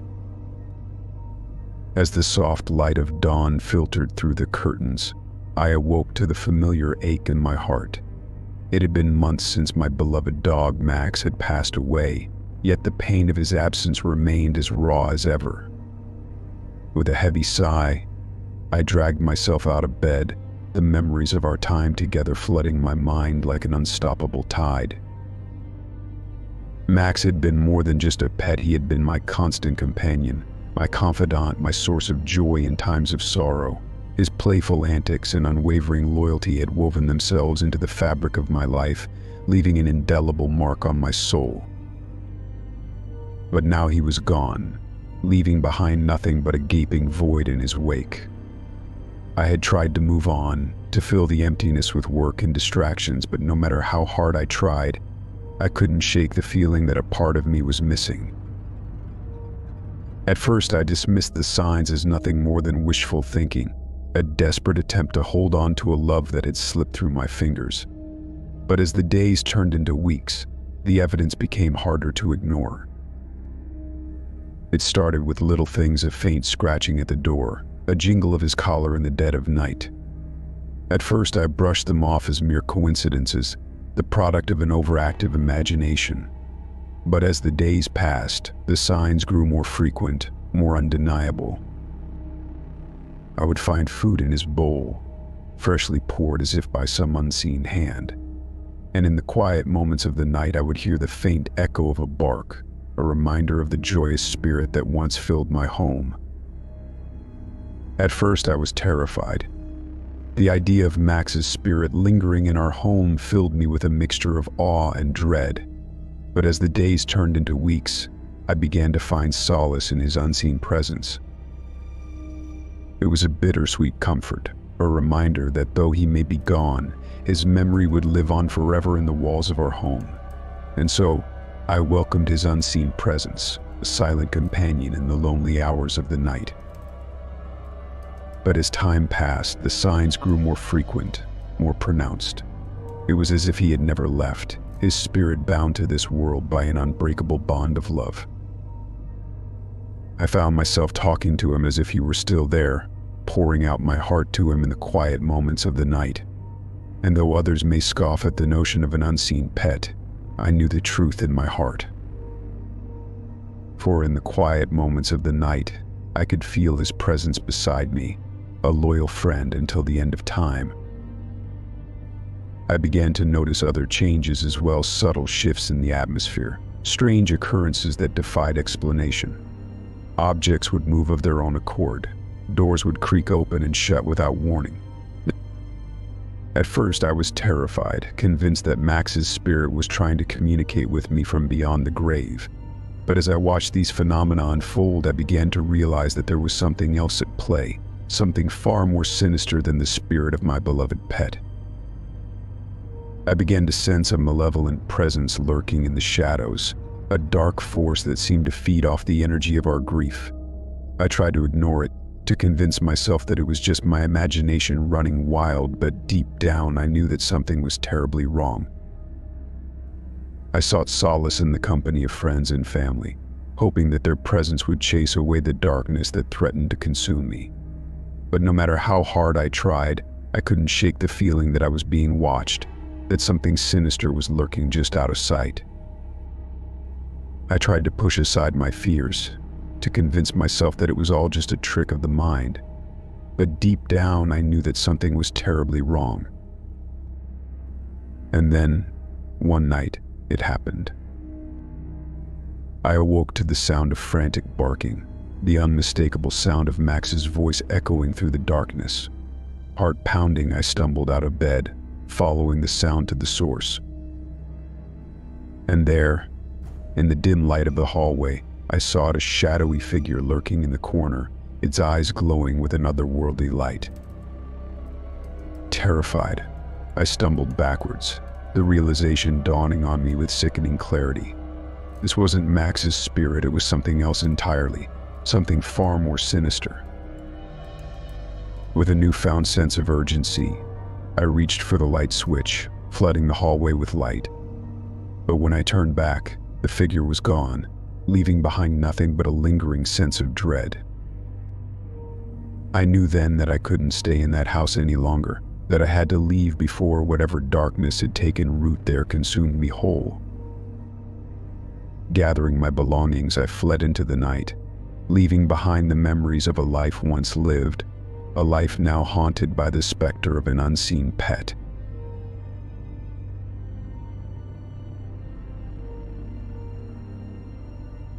Story 26.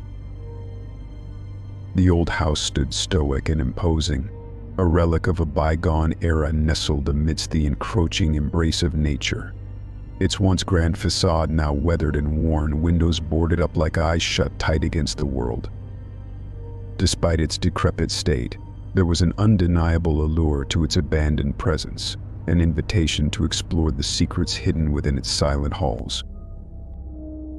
Intrigued by the mystery that shrouded the old house, I found myself drawn to its crumbling doorstep, my footsteps echoing in the stillness of the surrounding forest. With a sense of trepidation mingled with excitement, I pushed open the creaking door, the sound reverberating through the empty space like a mournful sigh. Inside, the air was heavy with the scent of dust and decay, the remnants of a life long since forgotten. Sunlight filtered through the boarded windows, casting eerie shadows that danced across the faded wallpaper. It was a scene frozen in time, a snapshot of a world that had ceased to exist. As I ventured further into the heart of the abandoned house, a sense of unease settled over me like a shroud. There was a palpable energy in the air, a feeling that I was not alone within these silent walls. And then from somewhere above, I heard the faint echo of laughter, like the distant memory of a forgotten melody. My heart quickened at the sound, the hairs on the back of my neck standing on end. With cautious steps, I followed the haunting laughter, each footfall a testament to the courage that welled within me. Upstairs, the laughter grew louder, echoing through the empty corridors with an otherworldly quality. With bated breath, I ascended the staircase, the wood groaning beneath my weight as if protesting my intrusion. And as I reached the top, the laughter ceased, replaced by an eerie silence that hung heavy in the air like a suffocating fog. I searched every room, every corner, desperate for any sign of life within this abandoned shell of a home. But there was nothing, only the empty echo of my own footsteps against the floorboards, a ghostly reminder of my solitary presence. And yet, as I turned to leave, a chill ran down my spine. For in the corner of my eye, I caught a fleeting glimpse of movement, a shadow darting across the room, gone in an instant. My pulse quickened, my senses on high alert as I scanned the darkness for any sign of the mysterious presence that lurked within these forsaken halls. But try as I might, I could find no trace of the elusive figure that had eluded my grasp. It was a moment of pure terror, a realization that I was not alone within these walls. And as I fled from the empty house, the laughter followed me, a haunting echo that lingered long after I had left its forsaken halls. Outside, I stood trembling in the cool embrace of the night, my heart still racing with adrenaline-fueled fear. What had I encountered within those silent walls? Was it merely a trick of the mind, a figment of my overactive imagination? Or had I stumbled upon something far more sinister, something that defied rational explanation? As I gazed up at the old house, shrouded in darkness and mystery, I knew one thing for certain: I would never forget the chilling laughter that had haunted my every step. It was a sound that would linger in the depths of my mind, a reminder of the unseen forces that lurked within the shadows, waiting to be discovered. Story 27. The platform stretched out before me, bathed in the flickering glow of the solitary lamppost. It was late, far later than I had intended to be out, but circumstances beyond my control had led me to this desolate station, waiting for the last train of the night. There was an eerie stillness in the air, broken only by the distant hum of the approaching locomotive. As it drew nearer, the ground beneath my feet vibrated with the rhythm of its wheels against the tracks, a haunting melody that seemed to echo in the empty expanse of the night. The train pulled into the station with a screech of metal against metal, its doors sliding open with a hiss of compressed air. I hesitated for a moment, my hand poised on the cold metal railing, before stepping aboard. The interior of the train was dimly lit, the flickering fluorescent lights casting long shadows across the empty carriages. I made my way down the narrow aisle, the sound of my footsteps echoing in the silence. With each passing moment, more passengers boarded the train, their faces shrouded in darkness as they filed into the empty seats. There was something unsettling about the way they moved, a sense of purpose that seemed at odds with the late hour. And yet, as the train pulled away from the station, not a single soul departed, leaving me alone amidst a sea of silent, staring faces. I tried to make sense of it all, to rationalize the bizarre tableau unfolding before me. Were these passengers real, or figments of my imagination brought on by fatigue and the lateness of the hour?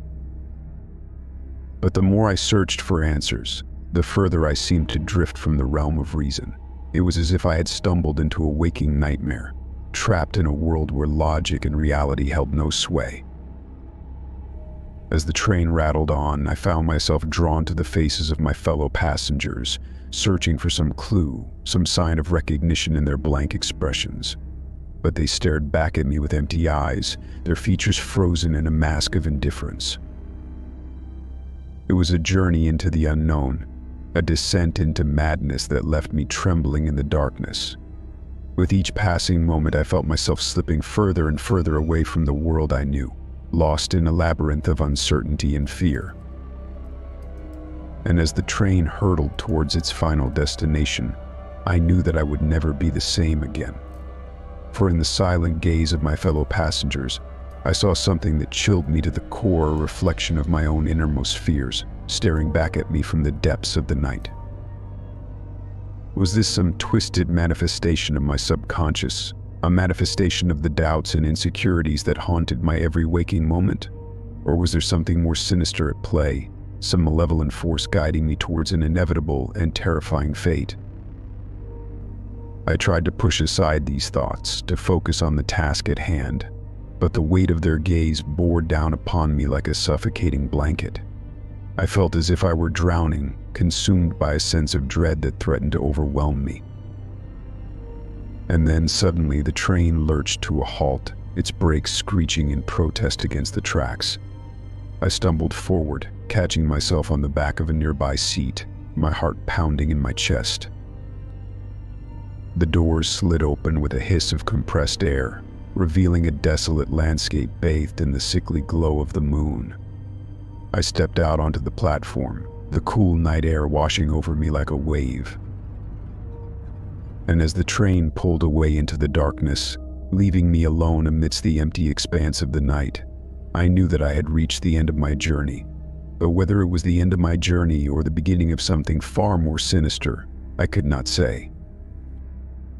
Story 28. The library stood as a bastion of intellect and imagination, its shelves stretching towards the heavens like towering sentinels of knowledge.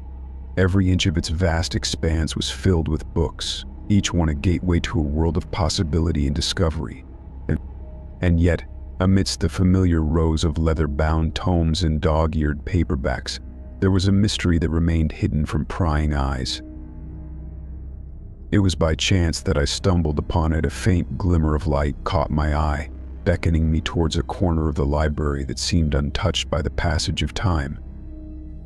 With a sense of curiosity burning within me, I made my way towards the source of the light, my footsteps echoing in the silent halls. As I drew closer, I noticed a bookcase that stood slightly ajar, its wooden frame revealing a sliver of darkness beyond. With trembling hands, I reached out and pushed aside the shelf, revealing a hidden passage that had been concealed from view.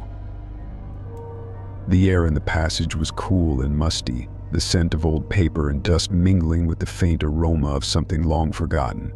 With a mixture of excitement and trepidation, I stepped into the narrow corridor, the darkness enveloping me like a shroud. As I ventured deeper into the passage, the whispers began a soft, ethereal sound that seemed to emanate from the very walls themselves. At first, I dismissed them as nothing more than a trick of the imagination, the product of an overactive mind in the quiet of the library. But as I continued on, the whispers grew louder, more insistent, as if urging me to uncover the secrets that lay hidden within. With each step, the darkness seemed to deepen, the walls closing in around me like the jaws of some ancient beast. And yet, despite the sense of foreboding that clung to the air like a heavy mist, I pressed on, driven by a curiosity that bordered on obsession. And then, without warning, the passage came to an abrupt end, dropping off into a yawning abyss of darkness. I peered over the edge, my heart pounding in my chest as I struggled to make out what lay below. It was impossible to see the bottom, the darkness swallowing everything in its path like a hungry void. For a moment I hesitated, teetering on the edge of the precipice as a sense of dread washed over me. But then, with a deep breath, I stepped into the void, plunging into the depths below. As I fell, the whispers surrounded me, a cacophony of voices that spoke of secrets long forgotten. They echoed in my ears, bouncing off the walls of the chasm like the tolling of a bell, until I could no longer distinguish one from the other. It was a journey into the unknown, a descent into madness that left me reeling in its wake. And yet, as I emerged from the darkness, I knew that I had uncovered a truth that would change me forever. For in the hidden passage beneath the library, I had found something more than just knowledge. I had found myself. As I emerged from the darkness, blinking in the sudden light, I realized that I had been reborn. The whispers that had haunted me in the depths of the abyss had faded into nothingness, replaced by a sense of clarity and purpose that I had never known before. With newfound determination, I made my way back through the passage, each step a testament to the journey that had brought me to this moment. And as I emerged into the familiar surroundings of the library once more, I knew that I would never be the same again. The mystery of the hidden passage had been solved, its secrets laid bare for all to see. But in uncovering the truth, I had also uncovered something within myself, a strength and resilience that I had never known I possessed. And so, with a sense of gratitude and wonder, I turned my gaze towards the rows of books that stretched out before me, each one a reminder of the endless possibilities that lay within the pages of knowledge. For in the hidden passage beneath the library, I had found not only the secrets of the past, but also the promise of a future filled with infinite possibility. Story 29. The meeting had been one of those routine affairs, where corporate jargon danced around the room like an unwelcome guest, and endless presentations blurred into one another. As the day wore on, my attention drifted, my mind wandering to the countless tasks awaiting my attention. Little did I know, however, that the seemingly mundane gathering held within it a chilling secret that would shake the very foundation of my reality. It was late in the evening when I finally settled down to review the recordings of the day's proceedings. The room was dimly lit, the only sound the gentle hum of the air conditioning unit. As I pressed play on the recording device, I expected nothing more than the usual banter and discussions. Yet, as the voices filled the room, I felt a shiver run down my spine. At first it was subtle, a mere whisper, barely distinguishable from the background noise of the meeting room. But as I adjusted the volume and leaned in closer, I realized that there was something peculiar about this particular voice. It did not belong to any of the attendees present at the meeting. It was an intruder, an unwelcome guest in the digital realm. I rewound the recording, playing it back again and again, each time hoping to make sense of the eerie phenomenon. With each repetition, the voice seemed to grow stronger, its words becoming clearer, more distinct. It was as if it were trying to communicate with me, to tell me something of vital importance. As I listened intently, I felt a chill run down my spine. The voice was speaking in hushed tones, its words a chilling echo of my own thoughts. It was as if it knew me intimately, as if it were privy to the darkest corners of my mind. I left the room, the weight of the revelation heavy upon my shoulders. The hallway outside was deserted, the only sound the echo of my footsteps against the cold, tiled floor. And yet, as I stepped into the dimly lit corridor, I could still hear the voice, its whispers following me like a shadow. It was a haunting realization, a truth that shook me to my very core. For in the whispers of the voice recorder, I heard the echoes of my own darkest secrets, laid bare for all the world to hear. It was as if the device had become a conduit for the demons that lurked within me, a mirror reflecting back the depths of my own soul. I tried to silence the voice, to drown out its relentless whispers with the noise of everyday life. I threw myself into my work, immersing myself in endless tasks and projects, hoping to escape the chilling specter that haunted me. But no matter how hard I tried, the voice remained, a constant presence in the back of my mind, a reminder of the darkness that lurked within us all. Days turned into weeks, and still, the voice persisted, its whispers growing louder and more insistent with each passing day. I became consumed by paranoia, constantly looking over my shoulder, convinced that someone was watching me, listening to my every move. I tried to confide in others, to seek solace in the company of friends and loved ones. But the more I tried to explain, the more they looked at me with concern, their eyes filled with doubt and disbelief. They couldn't hear the voice, couldn't feel its icy grip tightening around my throat. To them, it was nothing more than a figment of my imagination, a symptom of a mind unraveling at the seams. But I knew the truth. I knew that the voice was real, that it held within it the key to unlocking the secrets of my past. And so, I resolved to confront it head-on, to delve deep into the recesses of my mind and uncover the truth once and for all. Armed with nothing more than my courage and determination, I returned to the scene of the crime, the meeting room where it all began. The air was thick with tension as I entered, the silence oppressive, suffocating. I stood in the center of the room, my heart pounding in my chest, and addressed the invisible presence that haunted me. "Who are you?" I demanded, my voice trembling with a mixture of fear and anticipation. And then, as if in response to my challenge, the voice spoke. It was no longer a mere whisper, but a booming echo that reverberated through the walls of the room. "I am you," it said, its words sending shivers down my spine. I staggered back, my mind reeling from the revelation. How could this be possible? How could I be speaking to myself? But as the truth slowly dawned on me, I realized that the voice was not some external entity, but a manifestation of my own inner demons. For years, I had buried my darkest secrets deep within me, locking them away in the recesses of my mind, hoping to forget the pain and guilt that plagued me. But now they had come back to haunt me, their whispers growing louder and more insistent with each passing day. With a newfound sense of clarity, I faced the voice head-on, acknowledging the pain and trauma that had shaped me into the person I had become. And as I did, I felt a weight lift from my shoulders, a sense of liberation washing over me like a tidal wave. The voice grew quieter, its whispers fading into the ether as I finally made peace with the demons that had haunted me for so long. And as I left the meeting room behind me, I knew that I was no longer alone, that I had confronted the darkest parts of myself and emerged victorious.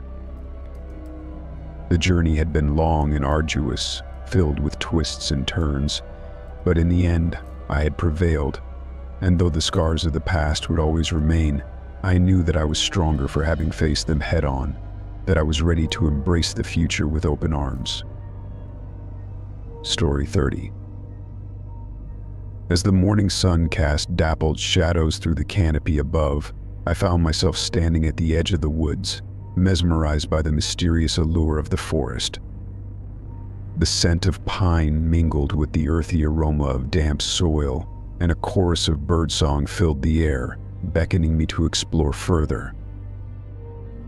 I had always been drawn to the wilderness, finding solace and peace amidst the chaos of the outside world. And so when I stumbled upon a narrow path leading into the heart of the forest, I knew that I could not resist the pull of its untamed beauty. The trail was overgrown and twisted, a labyrinth of roots and brambles that seemed to lead me deeper into the wilderness with each passing step. Yet despite the growing sense of unease that gnawed at the edges of my consciousness, I pressed on, driven by a mixture of curiosity and adventure. The foliage closed in around me, creating a tunnel of green that filtered the sunlight into dappled patterns on the forest floor.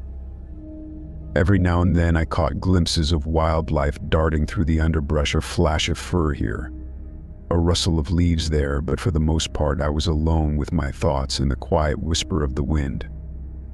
Hours seemed to pass in a blur as I trudged along the winding path, the rhythm of my footsteps merging with the symphony of nature that surrounded me. And then, just as I began to wonder if I'd lost my way, the trail abruptly disappeared, swallowed up by a tangle of underbrush and fallen trees. Panic gripped me as I realized that I was lost, trapped in a maze of green that stretched on into infinity. I tried to retrace my steps, to find my way back to the safety of civilization, but the forest seemed to shift and change around me, disorienting me at every turn. The trees loomed overhead like ancient sentinels, their branches reaching out like skeletal fingers in the darkness. Shadows danced along the forest floor, twisting and contorting into grotesque shapes that seemed to mock my fear.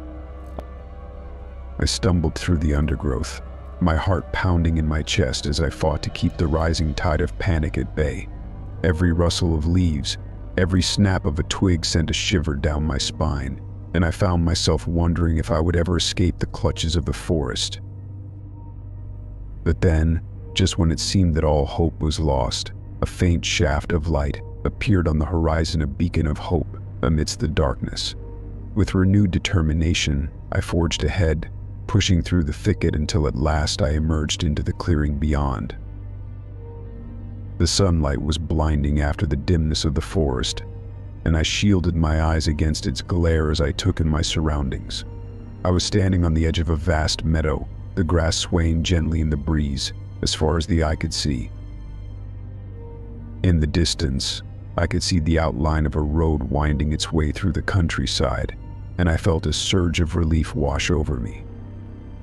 Civilization was within reach, and though the woods may have held me captive for a time, I knew that I would never forget the lessons I had learned within their tangled embrace.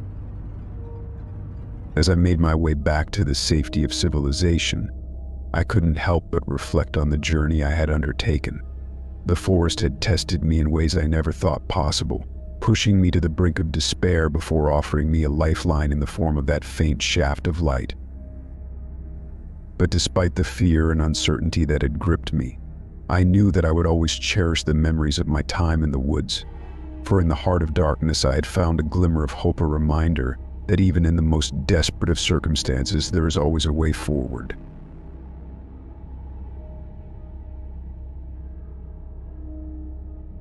Story 31. The airport was a flurry of activity as I hurried through the terminal, my heart pounding in my chest like a drumbeat of dread. Each step echoed with the weight of uncertainty, each breath filled with the sharp tang of fear. I couldn't shake the feeling that something was terribly wrong, that the call from home was more than just a simple cry for help. As I approached the gate, I couldn't help but glance at the faces around me, searching for any sign of familiarity, any hint of reassurance. But the sea of strangers offered no solace, only a stark reminder of my isolation in this moment of crisis. Boarding the plane felt like stepping into the unknown, each passing minute stretching into eternity as I grappled with the endless possibilities that awaited me at my destination. Would I find my family safe and sound, their laughter ringing through the halls? Or would I arrive to a scene of chaos and despair, my worst nightmares realized in the cold light of day? The flight passed in a blur of turbulence and trepidation, the drone of the engines drowned out by the cacophony of my own thoughts. I tried to focus on the in-flight entertainment, on anything to distract myself from the gnawing sense of dread that threatened to consume me whole. But no matter how hard I tried, I couldn't escape the specter of uncertainty that loomed over me like a dark cloud on the horizon. As the plane touched down and taxied to the gate, I felt a surge of adrenaline course through my veins, propelling me forward with renewed determination. I gathered my belongings and made my way through the crowded aisle, each step bringing me closer to the truth that awaited me on the other side.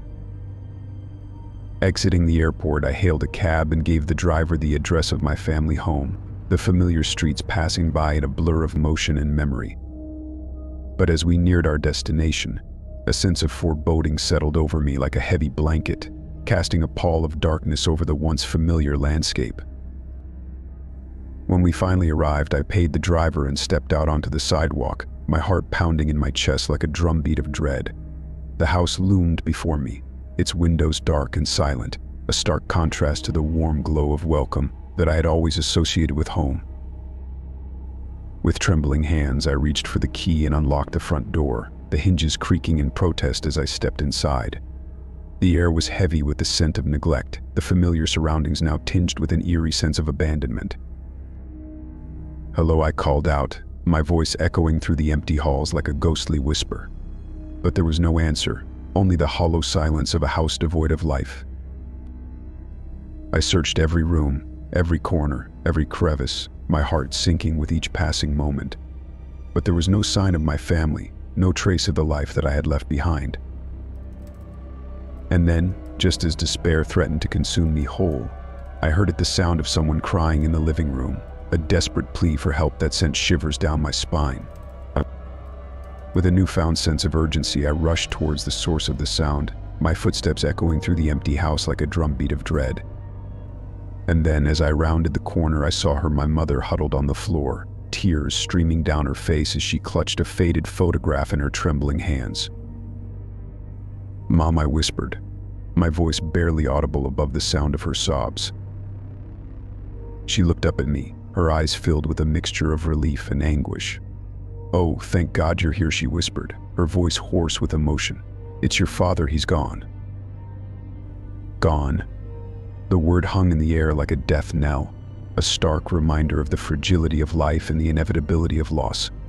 I sank to my knees beside her, the weight of grief pressing down upon me like a leaden cloak. Together we sat in silence, the tears flowing freely as we mourned the man who had been the cornerstone of our family, the rock upon which we had built our lives. In that moment of darkness, as the shadows closed in around us, I realized that there was no escaping the pain of loss, no running from the inevitable. But amidst the darkness, there was also light, a flicker of hope that burned bright in the depths of our hearts, a reminder that even in our darkest hour, we were not alone. And so hand in hand we faced the uncertainty that lay ahead, drawing strength from each other as we embarked on a journey into the unknown. For in the end, it was not the darkness that defined us, but the light that we carried within, a beacon of hope in a world shrouded in shadow. Story 32. In the depths of my attic, where sunlight dared not penetrate the thick veil of dust, I found myself lost in a world frozen in time. Each step I took was met with a symphony of creaks and groans from the aged floorboards, as if the house itself protested my intrusion into its forgotten sanctum. The attic was a realm of forgotten treasures, a repository of memories long abandoned by time. It was a place where the past lingered like a ghost, whispering secrets to anyone who dared to listen. And on that fateful day, I found myself drawn to its depths, guided by a curiosity that bordered on obsession. As I rummaged through the debris of years gone by, my eyes fell upon a battered trunk tucked away in a shadowy corner. Its weathered exterior bore the scars of countless years, yet it beckoned to me like a siren's call, promising untold mysteries hidden within its depths. With trembling hands, I approached the trunk, the anticipation building with each step. I reached out and grasped the rusted latch, the metal cool against my fingertips. With a hesitant breath, I pushed open the lid, revealing a cache of letters nestled within. The letters were yellowed with age, their edges frayed and brittle with time. Each one bore my name in a hand that was both familiar and foreign, as if written by a long-lost friend. I reached out and plucked the first letter from its resting place, the parchment crackling beneath my touch. As I began to read, a chill swept through me, sending shivers down my spine. The words on the page spoke of events that had not yet come to pass, of a future that seemed both impossible and inevitable. It was as if the author knew me better than I knew myself, their words a mirror reflecting the darkest corners of my soul. I devoured each letter with a mix of fascination and dread, unable to tear myself away from the haunting prose that danced across the page. The author spoke of love and loss, of triumphs and tragedies, weaving a tapestry of fate that bound us together in ways I could not comprehend. But amidst the cryptic warnings and enigmatic prophecies, one question burned brightly in my mind: who was the mysterious writer behind these letters? I searched for clues, scouring the pages for any hint of their identity, but the letters offered no solace, no answer to the riddle that plagued my thoughts.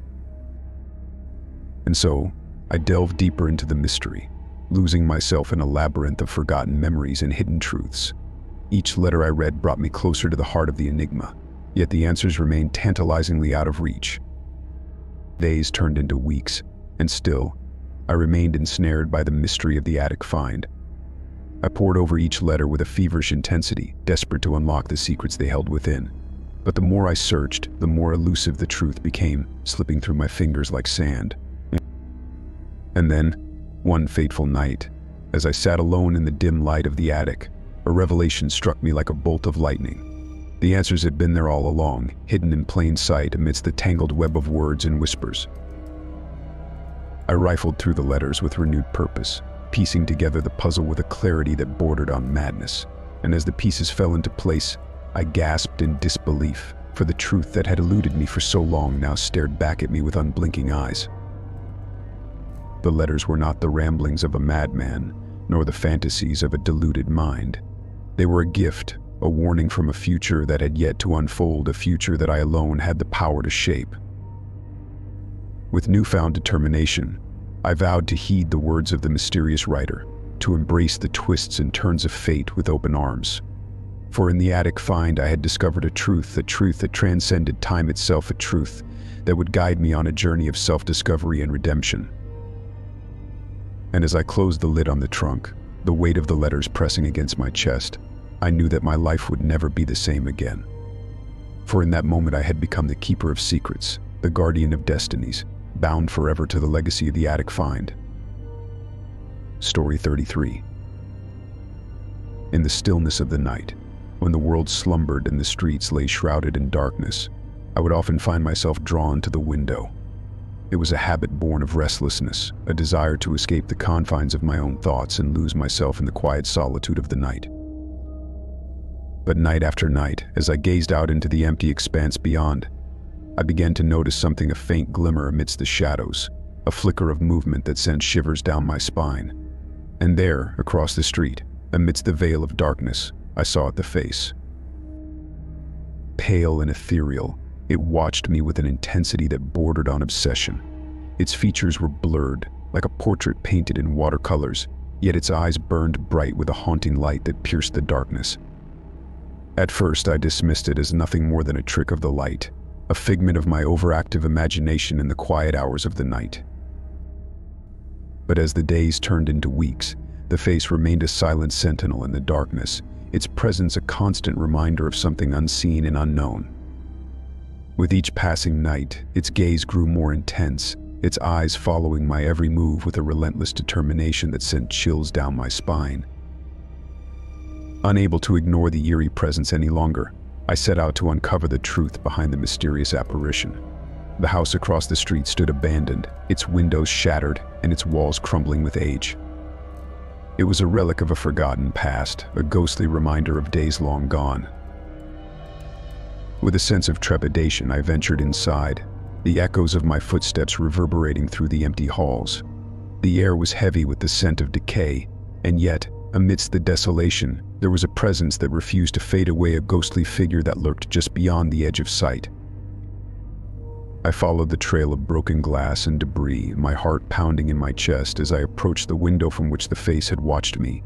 And then, amidst the rubble on the floor, I saw a photograph, worn and faded with time, its edges frayed and its colors muted by age. It was a portrait of a young girl, her features delicate and fragile, her eyes filled with a sadness that cut me to the core. And as I stared into those haunted eyes, I knew that I had stumbled upon a tragedy that had long been forgotten. The girl's name was Emily, a name whispered in hushed tones by the few who still remembered her. She had been the youngest daughter of the family who once called this house their home, a family torn apart by tragedy and loss. Emily's story was one of heartache and despair, a tale of a life cut short by forces beyond her control. And though her physical form may have perished, her spirit remained, bound to this world by the chains of unfinished business. With a heavy heart, I whispered a prayer for the lost soul of Emily, a beacon of light in the darkness that surrounded her. And as I left the abandoned house behind, I knew that her memory would linger with me forever, a reminder of the fragile line that separates the realms of the living and the dead. But even as I stepped back out into the cool night air, I couldn't shake the feeling that Emily's story was far from over. There were still unanswered questions, mysteries waiting to be unraveled, and I knew that I could not rest until I had discovered the truth behind her tragic demise. And so, with a newfound determination burning bright within me, I set out to uncover the secrets hidden within the walls of the abandoned house, to bring peace to the restless spirit of Emily, and to finally put an end to the haunting presence that had plagued my nights for far too long. Story 34. The discovery was a jolt, a revelation that shook the very foundations of my sense of security. It began innocuously enough, a typical evening spent in the familiarity of my own home. I had just returned from a long day at work, exhausted but content to finally unwind in the comfort of my bedroom. Little did I know, within those walls lurked a secret, a hidden camera poised to capture every moment of my existence.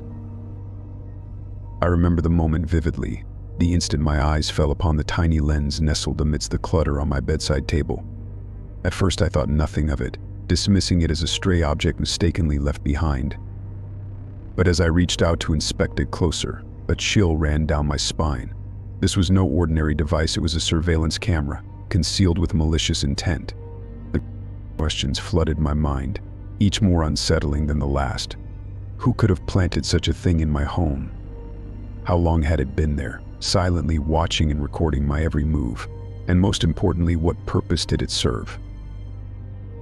With trembling hands, I retrieved the camera and examined it closely. It was expertly disguised, its sleek design blending seamlessly with the surrounding clutter. Whoever had placed it here was no amateur, they had gone to great lengths to ensure it remained undetected. As the initial shock began to fade, a surge of anger coursed through me. How dare someone invade my privacy in such a blatant manner? My sanctuary, my haven, had been violated, and I vowed to uncover the truth behind this sinister intrusion. I wasted no time in scouring the footage captured by the camera. my heart pounding with a mixture of dread and anticipation. What horrors awaited me within those digital files? Would I find evidence of a sinister plot, or was this merely the twisted game of a deranged mind? The first few recordings revealed nothing out of the ordinary mundane snippets of my daily routine, devoid of any hint of malice, but as I delved deeper, my worst fears were realized. There, amidst the hours of mundane footage, I discovered a series of clips that chilled me to the bone. They depicted me in my most vulnerable state, unconscious and defenseless as I slept. The camera had captured every toss and turn, every whispered breath, with eerie precision. As I watched the final file, a sense of dread washed over me. It showed me sleeping soundly, bathed in the soft glow of the moonlight streaming through the window. But something about the scene felt off, as if an unseen presence lingered just beyond the frame. I knew then that I was not alone, that someone, or something, had been watching me from the shadows. But try as I might, I could find no clue as to the identity of the voyeuristic intruder. The camera offered no answers, its origins shrouded in mystery. With each passing moment, the walls of my home seemed to close in around me, suffocating me with their silent accusation. Every creak of the floorboards, every flicker of movement out of the corner of my eye, sent shivers down my spine. I was no longer safe within these walls. The sanctity of my own home had been irreparably shattered.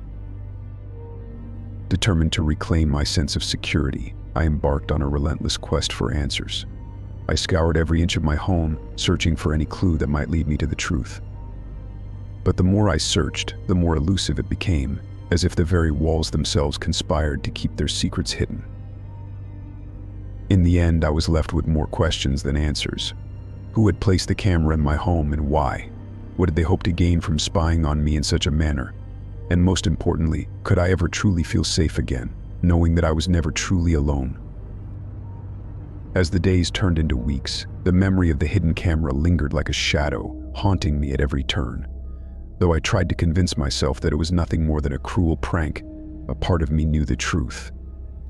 Someone had been watching me, lurking in the darkness, their intentions as murky as the depths of the night. And so I remain ever vigilant, my senses attuned to the slightest whisper of intrusion. For in a world where even the sanctity of one's own home can be violated, there is no refuge from the unseen observer that lurks just beyond the veil. Story 35. In the quiet stillness of the night, the discovery of the hidden camera sent shivers down my spine, a chilling revelation that shattered the illusion of safety within the confines of my own home. Its unblinking lens, concealed amidst the ordinary clutter of my bedroom, seemed to mock the very notion of privacy, casting a sinister pall over the familiar surroundings I had once considered sacrosanct. At first, I attempted to rationalize the intrusion, dismissing it as a mere prank orchestrated by a mischievous friend or perhaps a nosy neighbor with too much time on their hands. Yet, as I stared at the footage captured by the insidious device, any semblance of reassurance crumbled beneath the weight of undeniable truth. The footage revealed moments stolen from my life, intimate scenes of vulnerability, mundane routines, and fleeting expressions of emotion, all laid bare for an unseen observer to scrutinize. But it was the final file, a haunting image of myself bathed in the ethereal glow of moonlight, that struck the deepest chord of unease within me. The realization that someone had invaded the sanctity of my most intimate moments, violating the very essence of trust that held the fabric of society together, left me reeling in disbelief. Driven by a mixture of fear and fury, I embarked on a frantic search throughout my home, scouring every corner and crevice in a desperate attempt to uncover the camera's origin. Yet, despite my efforts, I found no trace of the elusive device, only the oppressive silence of a house devoid of life, its walls seemingly closing in around me with each passing moment. In the wake of this violation, a sense of profound unease settled over me like a suffocating fog, casting doubt upon every interaction, every shadow that lingered at the edge of perception.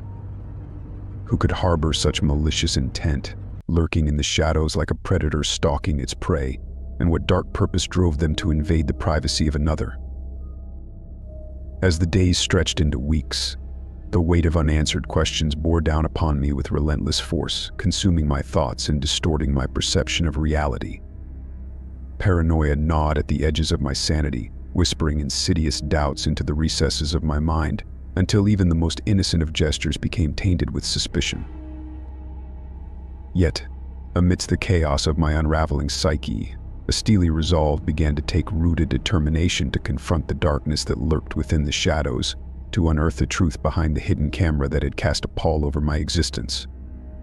For in the depths of my despair, I realized that to succumb to fear was to relinquish control, to surrender to the whims of an unseen adversary intent on sowing discord and despair. Armed with newfound purpose, I delved into the murky depths of the unknown, scouring every available resource in search of answers that remained stubbornly elusive. I enlisted the aid of tech-savvy acquaintances, delving into the labyrinthine world of surveillance technology in a bid to unravel the intricacies of the device that had ensnared me in its web. But with each passing day, the elusive truth seemed to slip further from my grasp, taunting me with its tantalizing proximity yet remaining maddeningly out of reach. The realization that I may never uncover the identity of the faceless voyeur who had invaded my life filled me with a sense of impotent rage, a simmering resentment that threatened to consume me from within. Yet, even in the depths of despair, a flicker of hope remained, a belief that justice, though delayed, would eventually prevail. And so, with renewed determination, I vowed to continue the fight, to defy the shadows that sought to engulf me and emerge victorious in the face of adversity. For in the end, it was not the darkness that defined me, but the strength of will to confront it head-on, to shine a light into the deepest recesses of the human soul and expose the truth that lay hidden within. And though the scars of betrayal may linger, I refuse to allow them to define me, for in the crucible of adversity, true resilience is forged, and the indomitable spirit of the human heart prevails.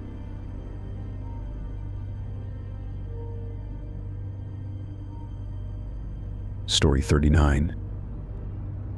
As the sun dipped below the horizon, casting long shadows that stretched like fingers across the forest floor, I couldn't shake the feeling of being watched. The cabin, once a beacon of curiosity, now seemed to loom over me with a malevolent presence. I lit a lantern, its feeble glow barely penetrating the darkness that pressed against the cabin's windows. Every creak and rustle of the old building sent shivers down my spine, and I found myself jumping at the slightest sound. I tried to rationalize my fear, blaming it on the isolation and the unfamiliar surroundings, but deep down I knew there was something more sinister at play, something that whispered of ancient secrets and hidden dangers. With trembling hands, I retrieved a blanket from a nearby cupboard and wrapped it tightly around my shoulders, seeking solace in its warmth. But even the soft fabric couldn't shield me from the icy fingers of fear that gripped my heart. Time seemed to stretch on endlessly, the minutes dragging by like hours as I sat huddled in the corner of the cabin's main room. Every now and then I thought I heard something, a soft footfall, a whispered breath, but when I strained my ears to listen, all I heard was the pounding of my own heart. I must have dozed off at some point, for when I opened my eyes, the lantern had burned low and the cabin was shrouded in darkness. Panic surged through me, threatening to overwhelm my senses, but I forced myself to take deep breaths and calm my racing mind. Gingerly, I reached out to relight the lantern, my hand shaking so violently that it took several tries to strike a match. But when the flame flickered to life, casting a warm glow over the room, I wished I had left it extinguished. For there, in the dim light of the lantern, I saw a pair of eyes gleaming in the darkness, like two fiery orbs fixed upon me with an unblinking stare. My blood turned to ice in my veins as I realized that I was not alone in the cabin, that something, or someone, was watching me from the shadows. With a strangled cry, I stumbled to my feet and backed away from the creature, my mind racing with thoughts of escape. But no matter which way I turned, I found myself cornered, trapped like a mouse in a maze with no way out. Desperation clawed at my throat as I searched for a weapon, anything that could help me defend myself against whatever lurked in the darkness. But the cabin was devoid of anything resembling a weapon, save for a fireplace poker that lay abandoned in the corner. I grabbed the poker with trembling hands, holding it before me like a talisman against the encroaching darkness. But even as I did, I knew that it would be of little use against whatever lurked in the shadows.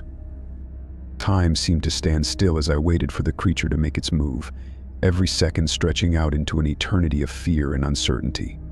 and then, with a suddenness that took my breath away, it lunged. I swung the poker with all the strength I could muster, but the creature was too quick, dodging out of reach with a speed that was almost supernatural. It circled me with a predatory grace, its eyes never leaving mine as it toyed with me like a cat with a mouse. I knew then that I was doomed, that there was no escape from whatever fate awaited me in the darkness. But even as despair threatened to consume me, a small voice whispered in the back of my mind, a voice that spoke of hope, of survival against all odds. With a newfound determination, I squared my shoulders and faced the creature head-on, refusing to cower in the face of its malevolent gaze. And in that moment, as fear gave way to courage, I felt a glimmer of something resembling hope. For even in the darkest of nights, there is always a spark of light, a flicker of hope that refuses to be extinguished. And though the road ahead may be fraught with peril, I will not falter, for I am not alone. With a final, defiant cry, I lunged at the creature, brandishing the fireplace poker like a sword against the darkness. And as our fates collided in a whirlwind of chaos and uncertainty, I knew that whatever happened next, I would face it with courage and determination. For in the isolated cabin, I had stumbled upon a truth that defied all logic, a truth that would test the very limits of my strength and resilience. But no matter what horrors awaited me in the darkness, I would face them head-on, for I am not alone. Story 40. As the days unfolded like pages in a mysterious tome, the enigmatic messages etched into the mirror became an undeniable fixture of my existence. Each morning, I would awaken with a mixture of trepidation and curiosity, wondering what new revelations the mirror would impart upon me. At first, I attempted to rationalize the phenomenon. Perhaps it was a practical joke orchestrated by a mischievous friend, or the product of an overactive imagination fueled by late-night horror movies and ghost stories.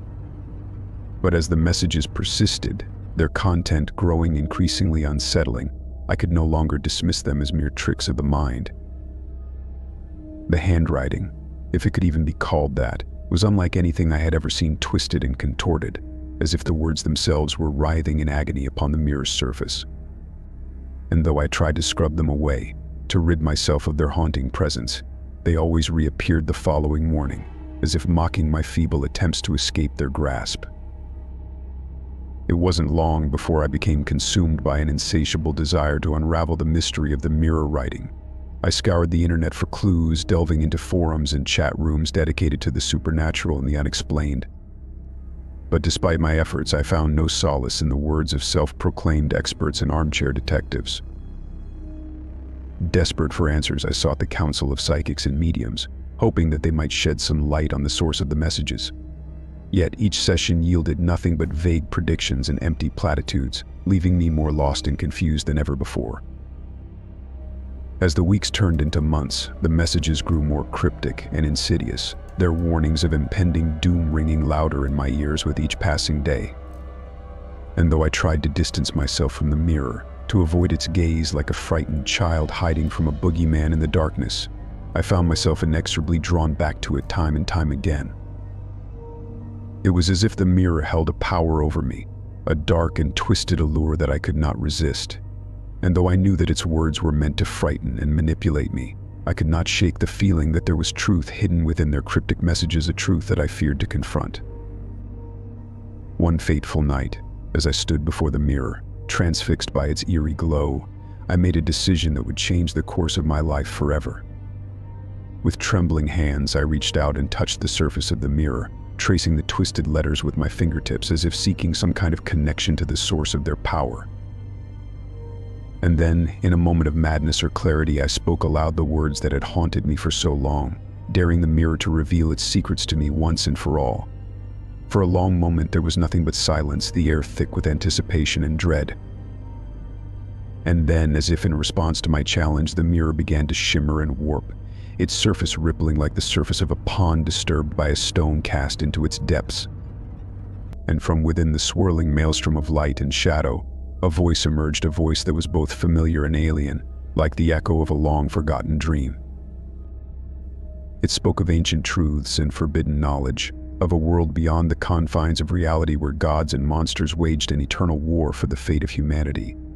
And though its words filled me with a sense of dread and foreboding, I could not tear myself away from its mesmerizing gaze. For in that moment, I realized that the mirror was not merely a conduit for messages from some unknown entity, but a gateway to a realm of darkness and despair beyond my wildest imaginings. And though I knew that to step through that gateway would mean risking my very soul, I also knew that I could not turn back, not now, not ever.